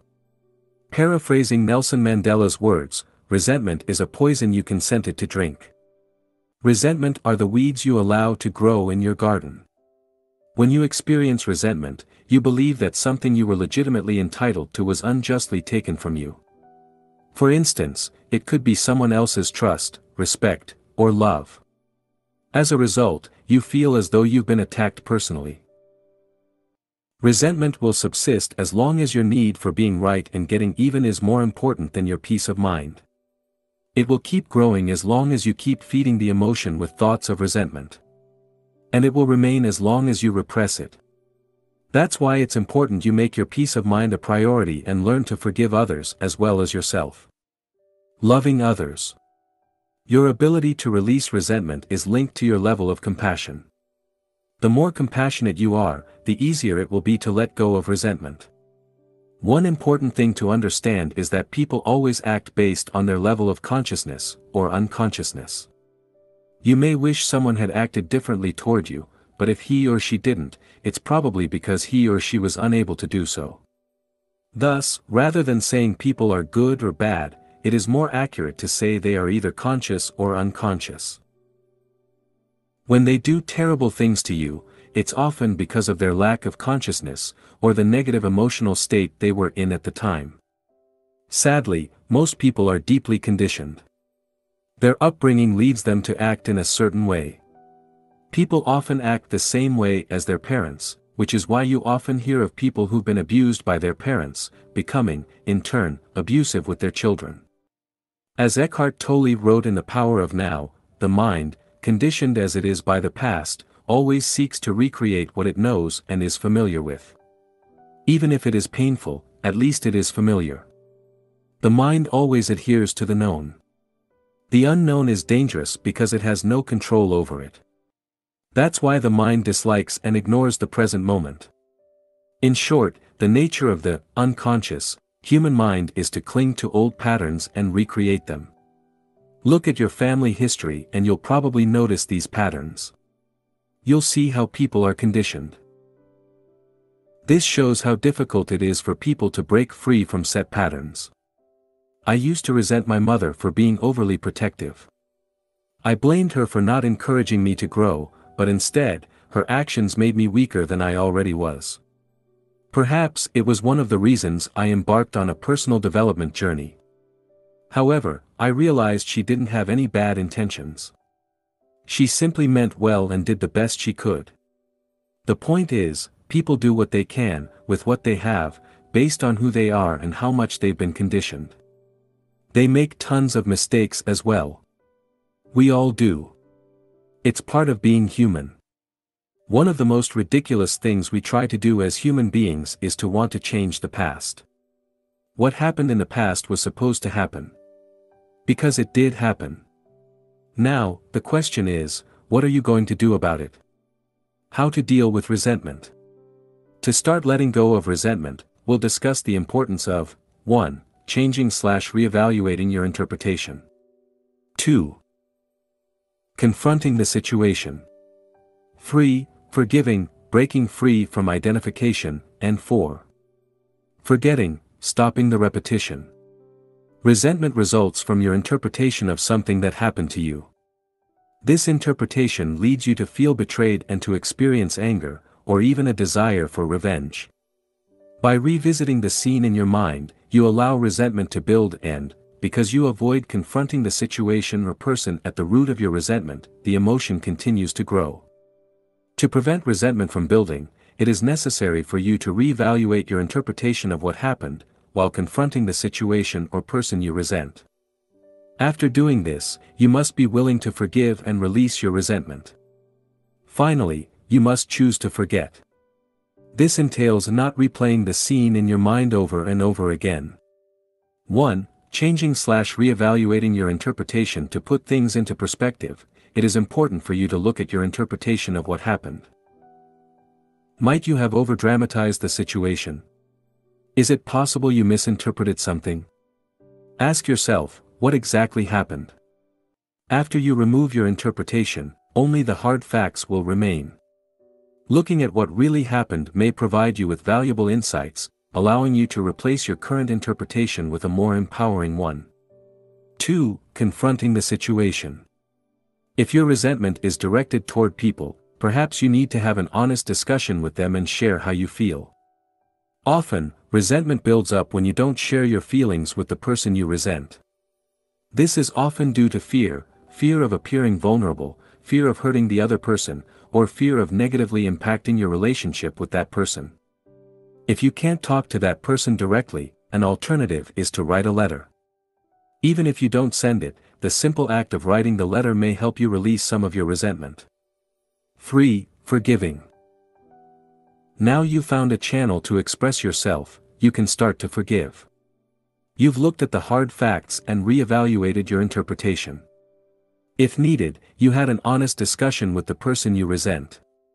You did what you had to do, and can now let go. Think of the negative consequences created by resentment.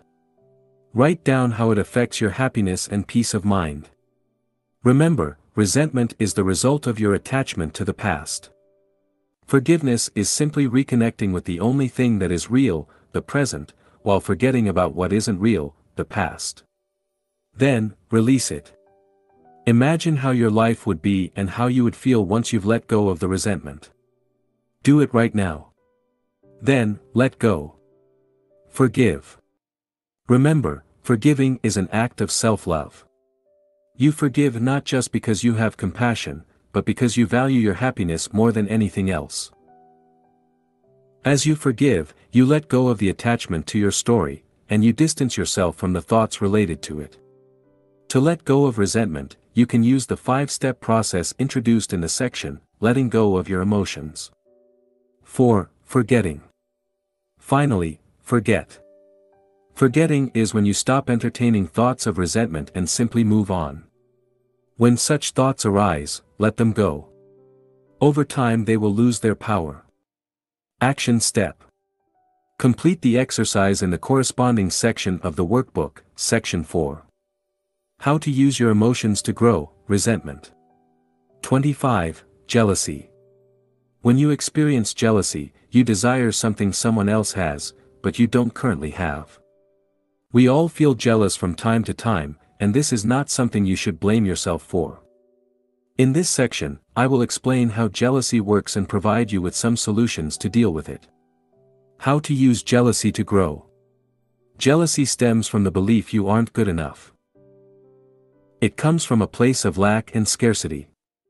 You want something someone else has, believing that it would fulfill you. Alternatively, you're afraid of losing something or someone you believe is yours. Jealousy can help you find what you really want. Jealousy can let you know you're on the wrong path and can help you find out what you really want. For instance, in her book Quiet, Susan Cain explained she would often feel jealous of her friends who were writers or psychologists. Interestingly, even though she was a lawyer at the time, she didn't feel jealous of successful lawyers, as her lawyer friends often did. This led her to realize she wasn't made to be a lawyer. As a result, she changed her career and became a writer. I had a similar experience. While I was a consultant, I didn't envy or look up to successful people in my company. On the other hand, on my personal development journey, I became envious of successful personal development bloggers and YouTubers. I felt particularly jealous of 2 such people when I realized they were doing exactly what I wanted to do. I imagined how amazing it would be to help other people and make a contribution to society while studying and growing along the way. This is why I created a blog and started writing books. As you can see, jealousy, when properly used, can be beneficial.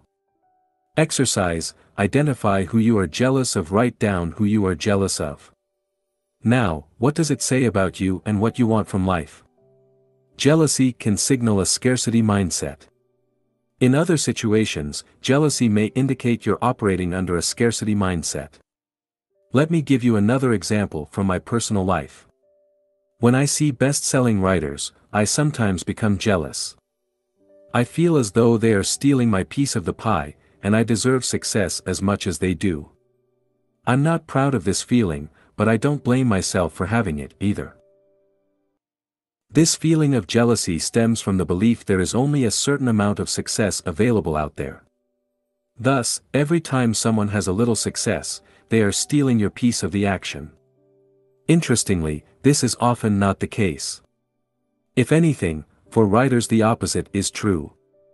The more a writer can cooperate with other writers, the better chances he or she has to succeed. A writer who tries to do everything on his or her own is likely to fail. This is not limited to writers, of course. Shifting your mindset from one of competition to one of cooperation can help you move from a feeling of scarcity to a feeling of abundance. Nowadays, when I see other writers having success, I remind myself what great news it is. After all, if they can do it, so can I. And the more successful my fellow writers become, the more they are in the position to help me in the future. This also works the other way around. The more I help other writers to succeed, the more they'll be able to help me in the future. As Zig Ziglar said, you can have everything in life you want, if you will just help other people get what they want. Remember, what other people can do, you can do as well. Remember also, success is not a limited resource.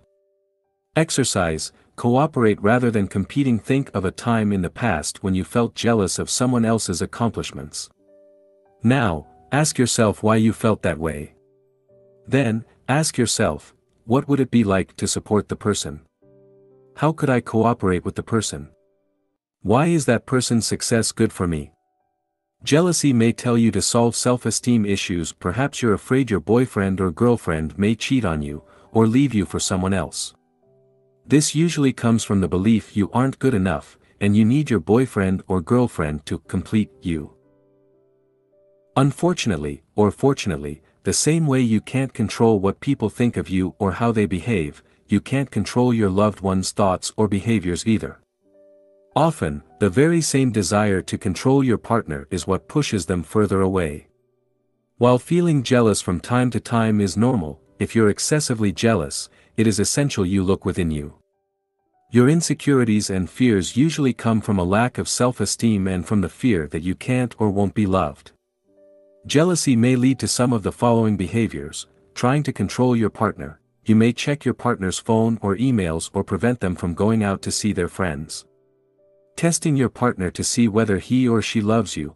You may expect your partner to behave in a certain way, and when he or she doesn't, you feel betrayed. This stems from the belief that you shouldn't have to tell your partner what you want or need. He or she should be able to guess. Imagining things that aren't there. You make up all sorts of stories in your mind by extrapolating facts. I invite you to refer to the section, Not Being Good Enough, to discover how to develop a healthier self-esteem. Jealousy may signal you to stop comparing yourself with others. One kind of lingering discontent, shared by millions, is the notion that others are happier than they are. I assure you, they are not. If you could only see the secret sorrows of those whose smiles and activities seem to indicate happiness. If you could only see how fervently they wish to be somewhere else, doing something different, being someone other than who they are.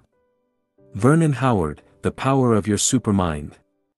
Jealousy often results from comparison with others. It is important to realize this type of comparison is generally as counterproductive as it is biased. Indeed, you seldom compare apples to apples. You look at some of your friends' successes, but you fail to realize this is only part of the picture.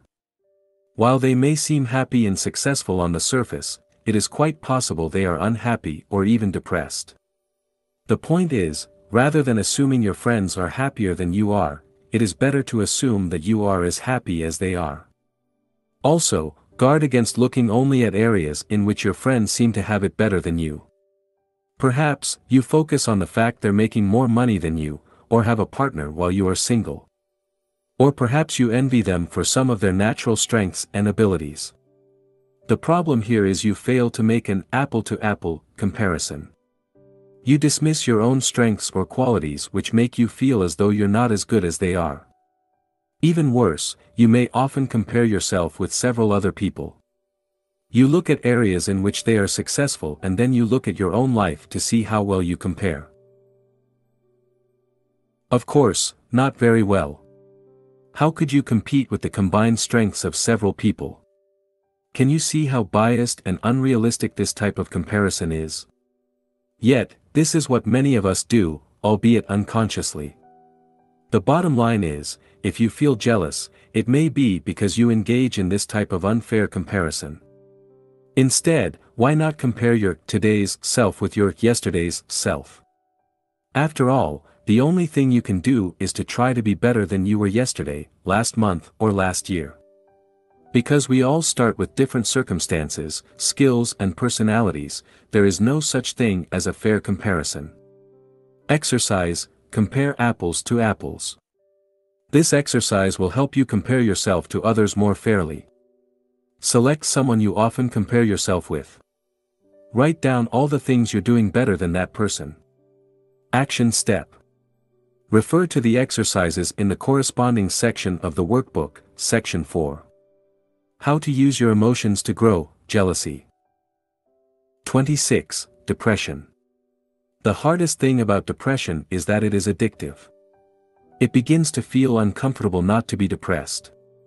You feel guilty for feeling happy. Pete Wentz, musician.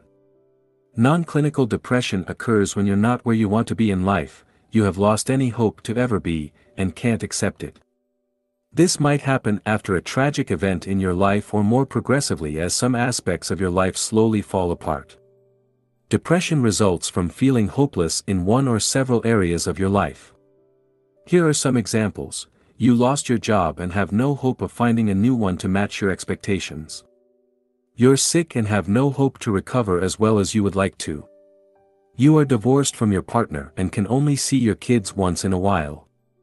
You have little hope of finding a suitable partner. You're in so much debt that it seems as though you'll never get out of it. You suffered a bereavement. While the events above are tragic, depression can also be created out of more ordinary, less severe events. For instance, some people may spend so much time dwelling on the past or worrying about the future they eventually become depressed. This may happen even though no significant events have occurred in their lives. It is essential to remind yourself that depression, like other emotional states, is neither good nor bad, it just is. You are not your depression. You existed before it, you exist during it, and, all things being equal, you will exist after it. Depression is an active process. While it may seem as though depression is happening to you, it is, in fact, created by the negative thoughts you identified with. Thus, you do have some responsibility in creating your depression. Does it mean you should feel guilty or beat yourself up for being depressed? Of course, not.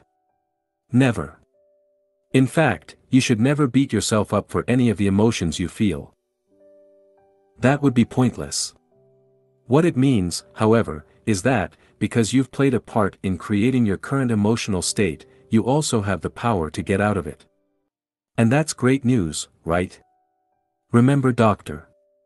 David K. Reynolds' first-hand experience with depression? He wrote the following: depression can be created by sitting slouched in a chair, shoulders hunched, head hanging down.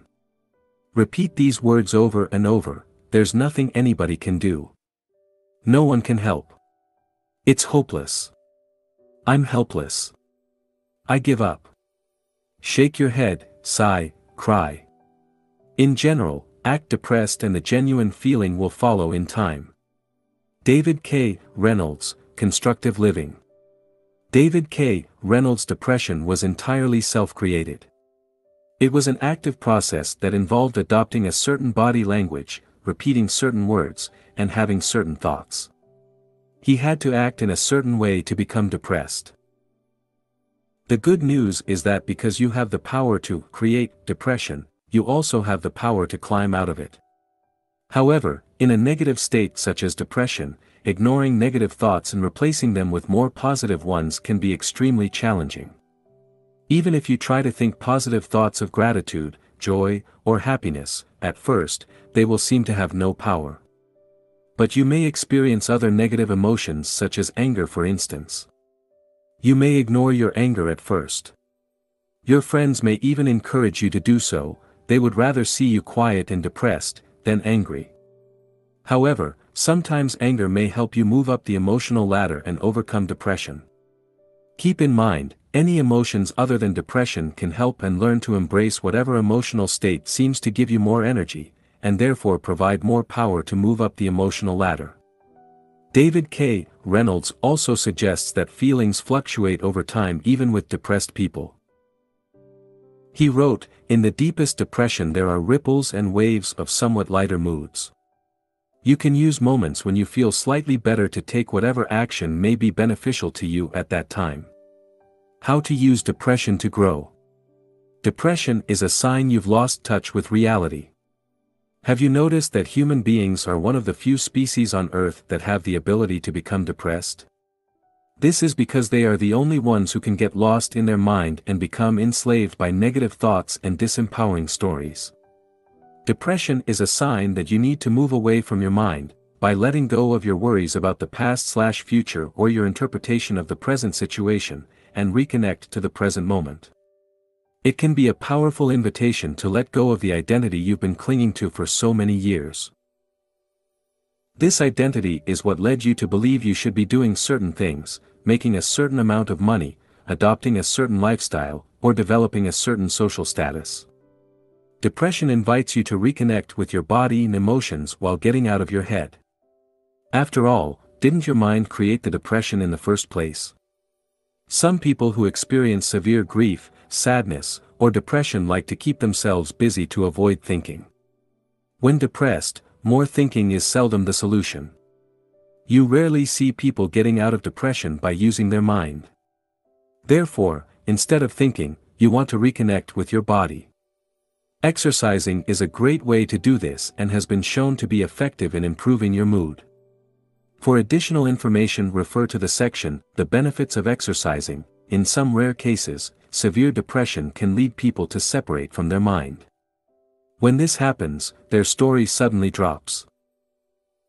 Apparently, this is what happened to Eckhart Tolle, as he recalls in his book, The Power of Now. He had a sudden awakening and his mind stopped.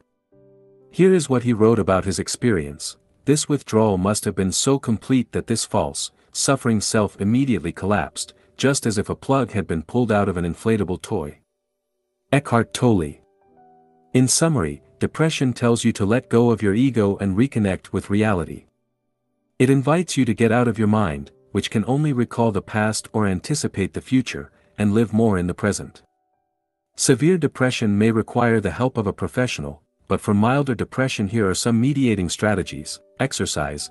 Reconnect with your body and your emotions to overcome depression. It is essential for you to escape your mind. It's easier to feel your way out of depression than to think your way out of it. I would venture to say that most people spend over 90% of their lives in their mind. They have only rare moments of lucidity when they are fully aware and present. For instance, they don't listen to people, but they judge and interpret what they say. Anticipate what they'll say next, and/or get lost in their thoughts. All these things happen at the mind level and show how people are not fully present. Because they either live in the past or in the future, i.e. in their mind, they experience a number of negative emotions. Below are some of the things you can do to reconnect with your body and your emotions. Exercise. As previously discussed, exercising is a great way to calm your mind and connect with your body, and it has a positive effect on your mood. Meditate. Meditation is an effective way to observe your mind and stop identifying with your thoughts so heavily. Meditation is simply a tool to help you reconnect with reality by observing thoughts, emotions, and sensations instead of getting lost in your mind. Activity. Getting busy allows you to avoid excessive thinking. Instead of feeding your depression with constant negative thoughts, concentrate your attention on something else. Focus on others. As mentioned in Dale Carnegie's book, How to Stop Worrying and Start Living, Alfred Adler used to say to his melancholia patients, "You can be cured in 14 days if you follow this prescription. Try to think every day how you can please someone." Whether or not it is accurate, focusing on others can certainly help you forget about your own issues and focus on something more positive. Unfortunately, when you feel depressed, you won't want to do any of these things. However, as you start moving and start keeping yourself busy, your situation will gradually improve, and it will become easier and easier. Thus, it is important to take things just one step at a time. Action step. Refer to the exercises in the corresponding section of the workbook, Section 4. How to use your emotions to grow, depression. 27. Fear/discomfort. Life always begins with one step outside of your comfort zone. Shannon L. Alder, inspirational author. Whenever we try something new, we experience anxiety. We are afraid of the unknown. This is why we like to maintain our daily routine and stay within our comfort zones. From our brain's point of view, this makes perfect sense. If our current habits allow us to be safe and avoid any potential threat to our survival, or the survival of our ego, why bother changing them? This explains why we often keep the same routine, or have the same thoughts over and over. It is also why we may experience a lot of internal resistance when trying to change ourselves. Thus, when we try to move beyond our comfort zones, we experience fear and distress. Now, do we want to stay in the same place most of our lives and avoid taking any risks, or do we want to pursue our dreams and see what we are truly capable of becoming? We have to remember, most of our fears are a threat only to our ego, not to our survival. Generally, they aren't physical threats, but imaginary ones.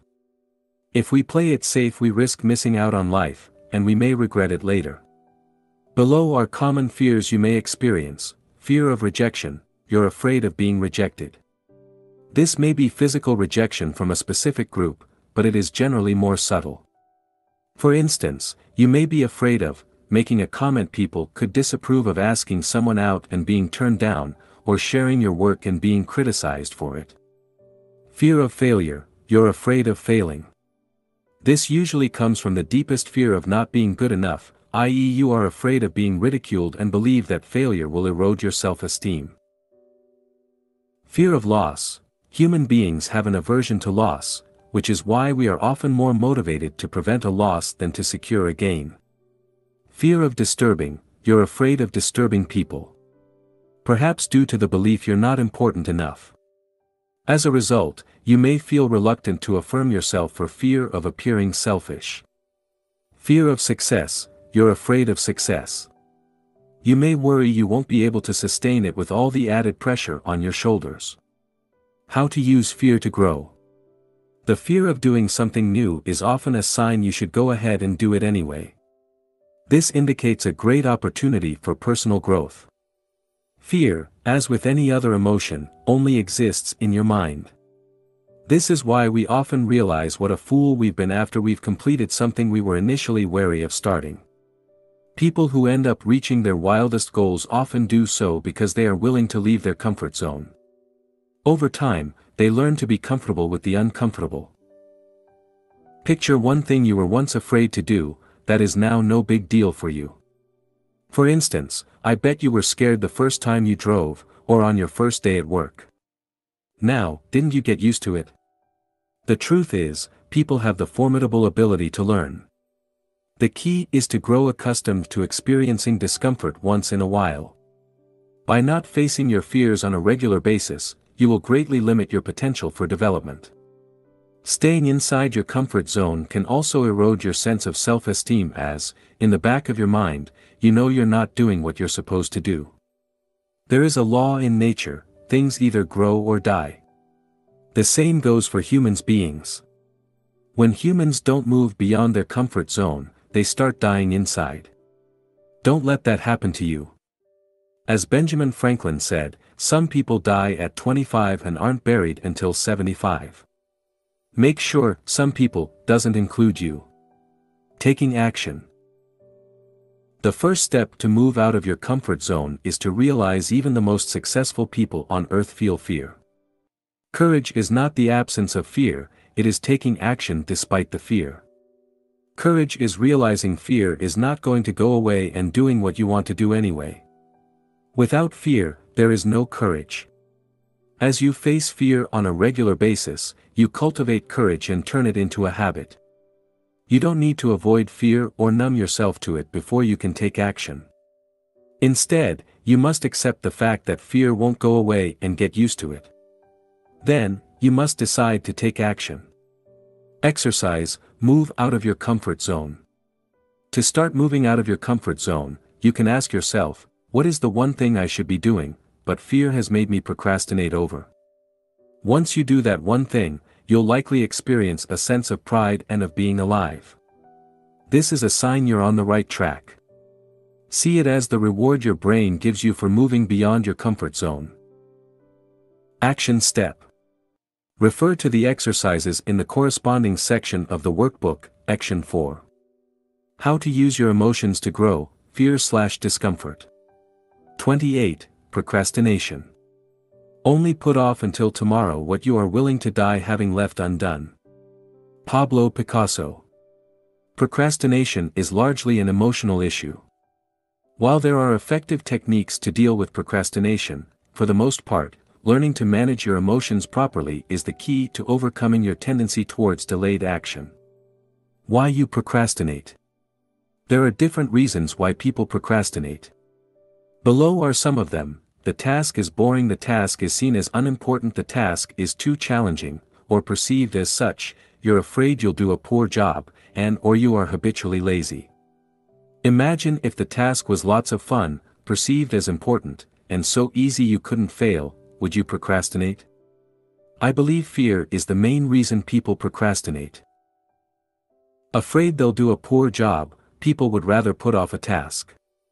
While they may convince themselves that the task is not urgent or important, or that they are tired, often, the truth is they are scared. Note that procrastination isn't in itself a sign you are lazy or something is wrong with you. We all procrastinate. However, if you regularly suffer from procrastination, it may indicate you either have self-esteem issues, or you lack self-discipline.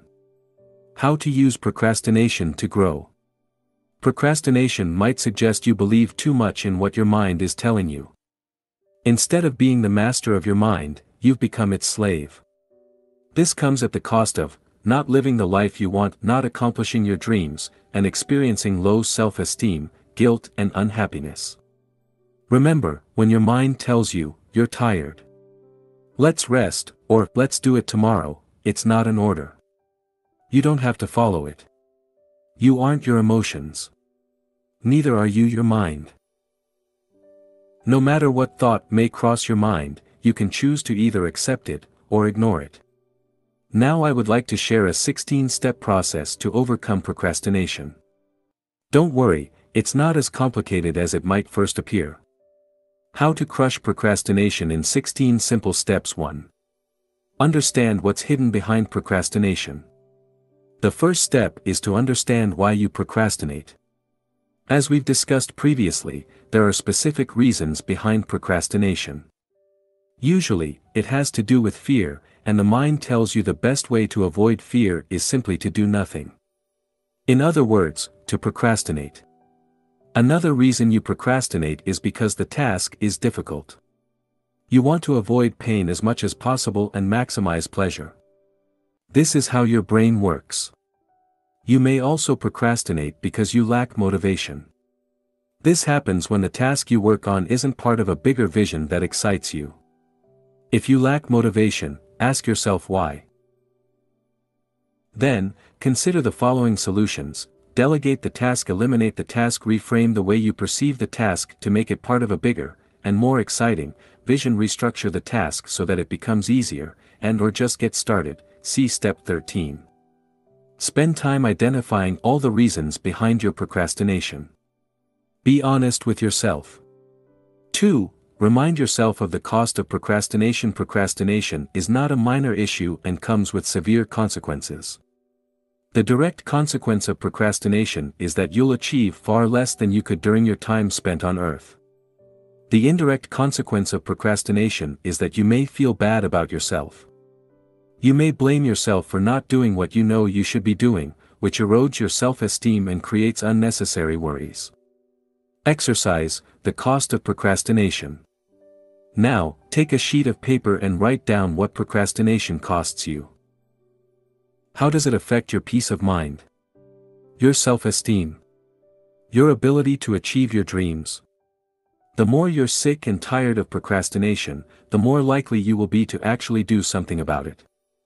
3. Uncover your story. The third step to overcome procrastination is to identify the story behind it. What are you telling yourself when you feel the urge to procrastinate? What thoughts cross your mind? What excuses do you use? Some common excuses are, I'm too tired, I'll do it tomorrow, I'll do a poor job, and or it's not really important. Let's address some of these excuses right away. I'm too tired. While that may be true, you must realize you're not your mind. You don't need to listen to your mind. Navy SEAL, David Goggins, uses the 40% rule. This rule states that, even when you think you can't take it anymore, you're using only 40% of your brain's capacity. The bottom line is you have great reserves of energy you can tap into when you feel tired. Therefore, working 2 hours on your side business after work isn't going to kill you. I'll do a poor job. If you schedule a task for today, it means you believe you can do it. Thus, the fear of doing a poor job isn't the issue here. After all, if you think you'll do a poor job today, what makes you think you'll do a better job tomorrow? You most likely won't. That's just a story you're telling yourself. I'll do it tomorrow. Doing it tomorrow might not be a big deal.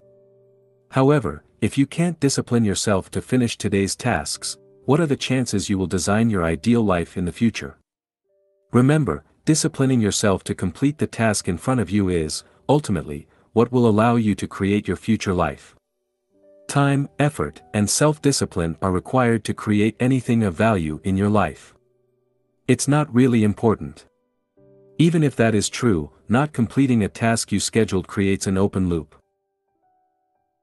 Then, somewhere in the back of your mind you know that you still have to complete that task. If you keep putting off tasks, you'll soon start losing motivation. At some point, you may even end up feeling stuck without knowing why. Exercise, write down your excuses.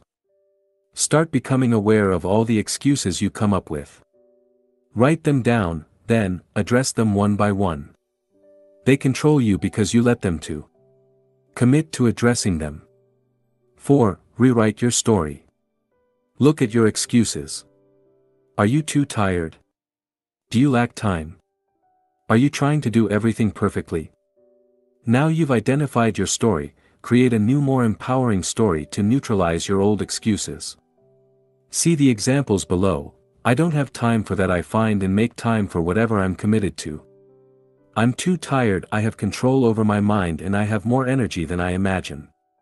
When I schedule a task, I complete it. Then, create affirmations or mantras around your new story. Repeat them to yourself every morning and throughout the day until they become part of your identity. Remember, procrastination is a habit. You want to reprogram your mind and implement a new habit, the habit of working on the tasks you schedule whether you feel like it or not. For more, refer to the section, Conditioning Your Mind. 5. Clarify your why. Procrastination is often due to a lack of motivation. When you're excited about a goal, you don't run away from it, do you? No. You can't wait to work on it. Look at the tasks you regularly procrastinate over. Why is that? How can you make these tasks part of your vision to make you feel more motivated? Can you adjust these tasks? Can you learn something from these tasks? Can you envision yourself feeling proud of yourself as you complete these tasks? The stronger your reason, your why, the easier it will be for you to overcome your tendency to procrastinate. 6. Identify the ways you distract yourself. The next step is to notice all the ways you distract yourself.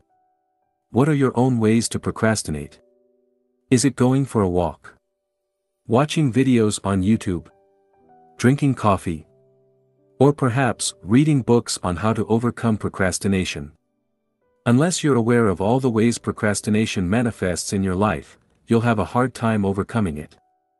Exercise, make a list of all the ways you procrastinate. Take a couple of minutes to write down all the way you procrastinate using the free workbook. 7. Stay with the urge. As you feel the urge, stay with the emotion. How do you feel?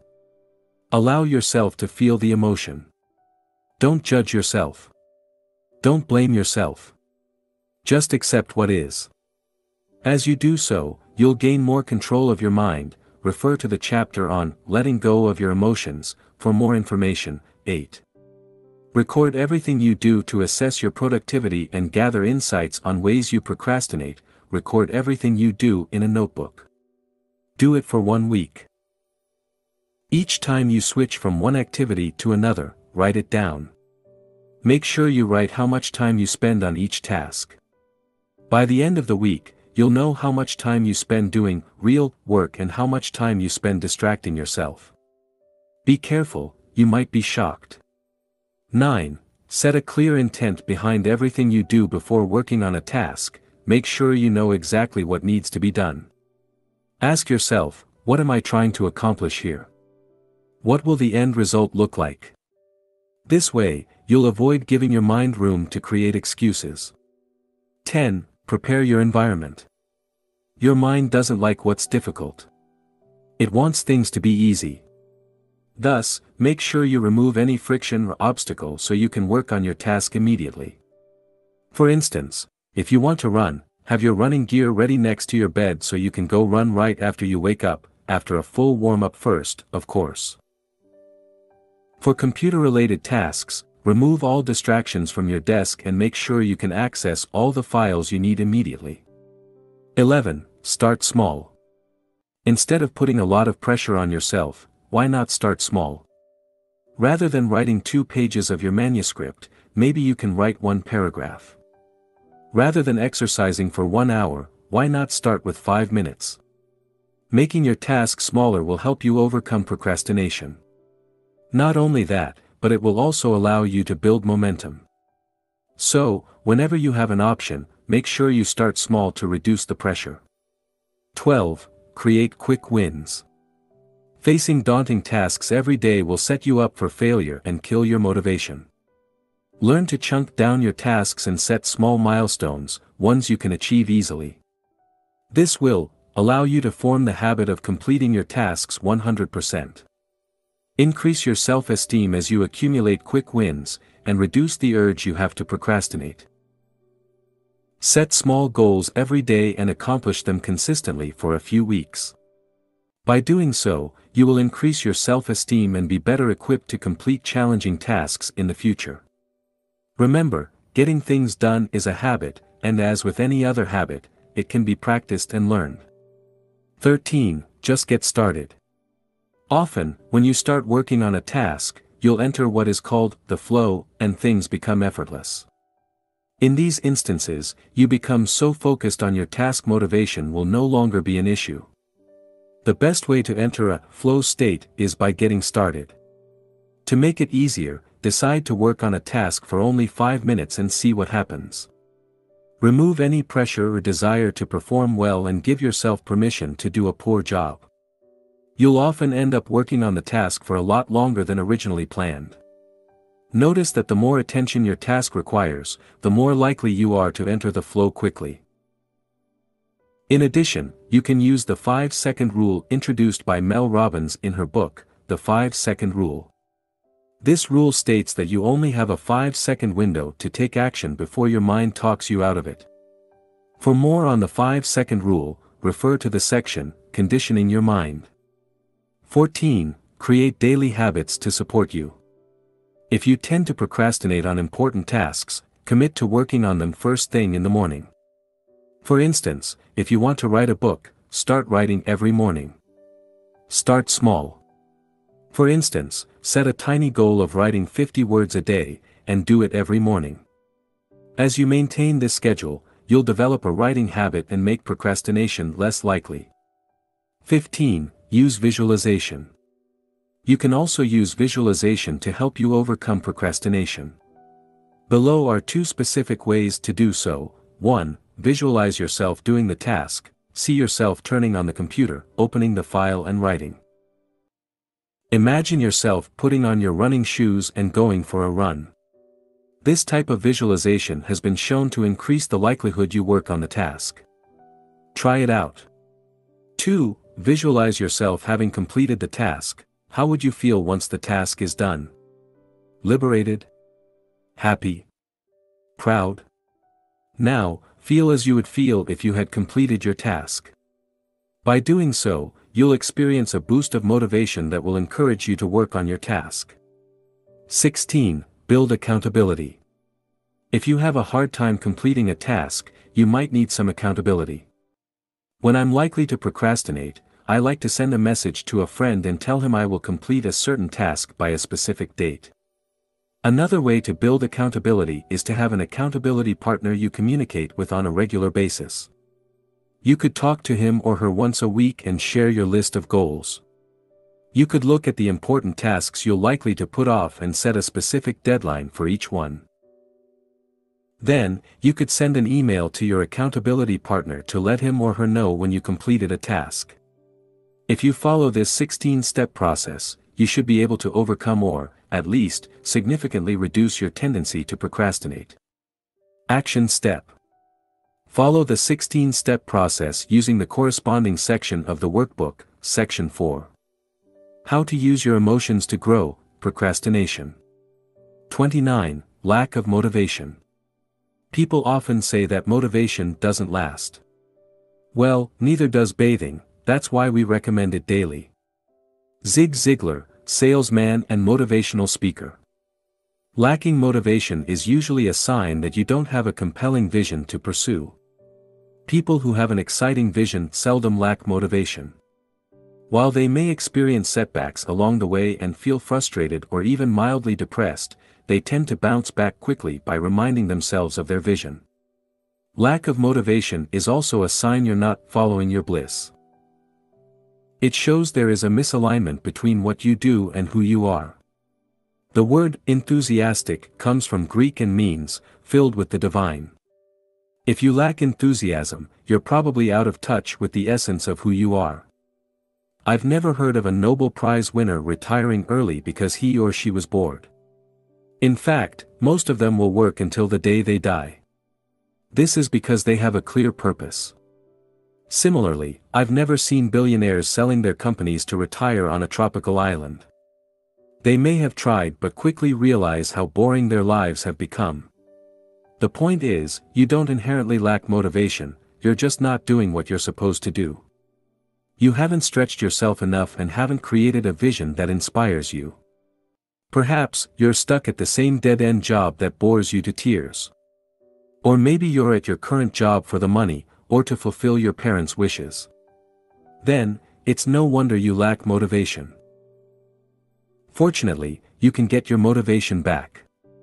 How to use motivation, or lack thereof, to grow a lack of motivation says you need to design a life that is more in line with who you are.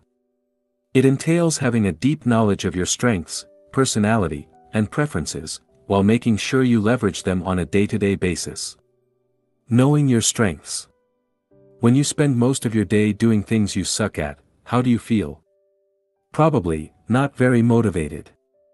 Sadly, many people are stuck in jobs that do not allow them to use their strengths. As a result, they keep struggling, and keep wondering if their fate is to suffer the same way for the next 40 years. I've experienced firsthand the difference between working at a job you suck at, and working on something you love and feel good at. I can attest that the level of motivation and energy you have when you do what feels right to you can be extraordinary. Have you noticed you tend to like the things you're good at? You may not necessarily enjoy the task in itself, but receiving positive feedback gives you a sense of pride and make you feel good about yourself. Now, if you were constantly reminded what a poor job you're doing, would you still love that same task? The point is, there are things you are good at as well as things you enjoy doing. Once you identify the tasks you're good at and spend as much time as you can on them, you'll feel more motivated. You may even find yourself enjoying tasks you would never have imagined simply because you're good at them. To be able to focus on your strengths, you may have to redesign your current job description, change jobs within the same company, or change your career altogether.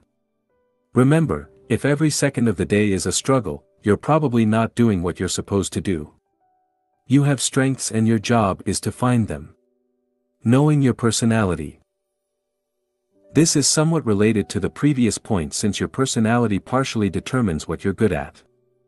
For instance, if you're an introvert, you're likely to take different career choices than if you were an extrovert. You may prefer spending most of your time alone or in small groups and may stay away from jobs that require you to interact with clients all day long. You may find yourself performing better in a quiet environment. Your core values will also affect your level of motivation. Perhaps, independence is vital for you. If so, being self-employed might be a better idea than having a 9-to-5 job. Or maybe you like novelty and want to be learning constantly. If so, doing the same repetitive job might not bring you much satisfaction. Knowing what motivates you. Sometimes you lack motivation because you set a goal in a way that doesn't inspire you.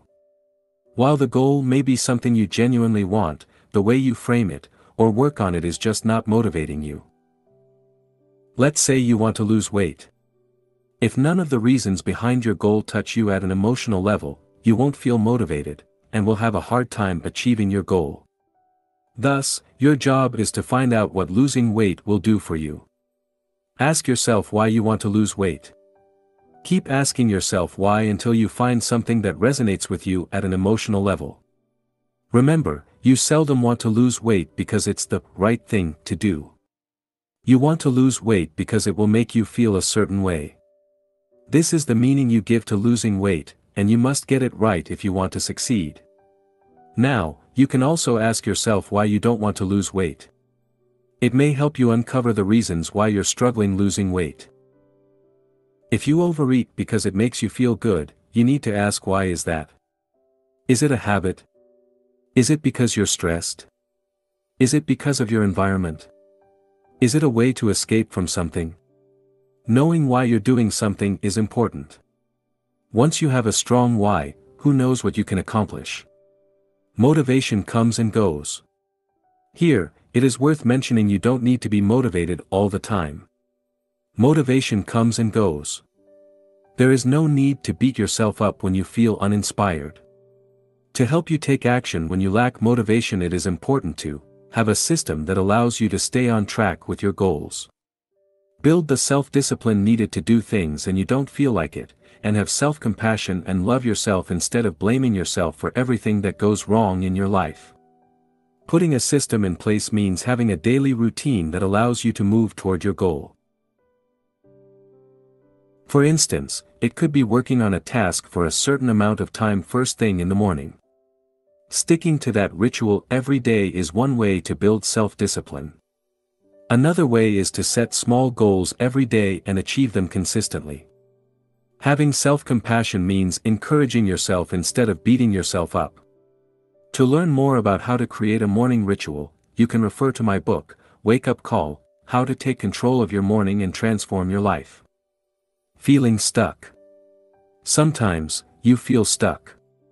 You're not motivated to do anything, or you feel overwhelmed and don't necessarily know why. This often results from either having too many open loops in your life, or from procrastinating on a major task. Let's see what you can do to unstick yourself. A simple 3-step process to unstuck yourself whenever you feel stuck. Try the following 3-step process. 1. Make a list of all the tasks that need to be done. 2. Identify one task you've been putting off. 3. Complete that task. There is often one specific task you've been putting off for a while. While this may not necessarily be a difficult task, once you commit and finally complete it, you feel so good you may end up completing many more tasks. As a result, you will start building momentum and allow yourself to get unstuck. If you cannot work on that one specific task, start with a less daunting one. This will also help you build momentum. Closing open loops. If you've been putting off too many tasks or have too many unfinished projects, you can do the following. 1. Make a list of all the tasks or project you want to complete. 2. Set aside a specific time to complete them. Perhaps, just a few hours could allow you to finish many of these tasks. Or maybe you need longer. If so, take more time. 3. For bigger projects, in the next few days or weeks, focus on only one project until it is complete. 4. Reschedule, delegate or abandon some of your projects. To learn how to get your motivation back, you can refer to the second book in the Mastery series, Master Your Motivation. Action Step. Refer to the exercises in the corresponding section of the workbook.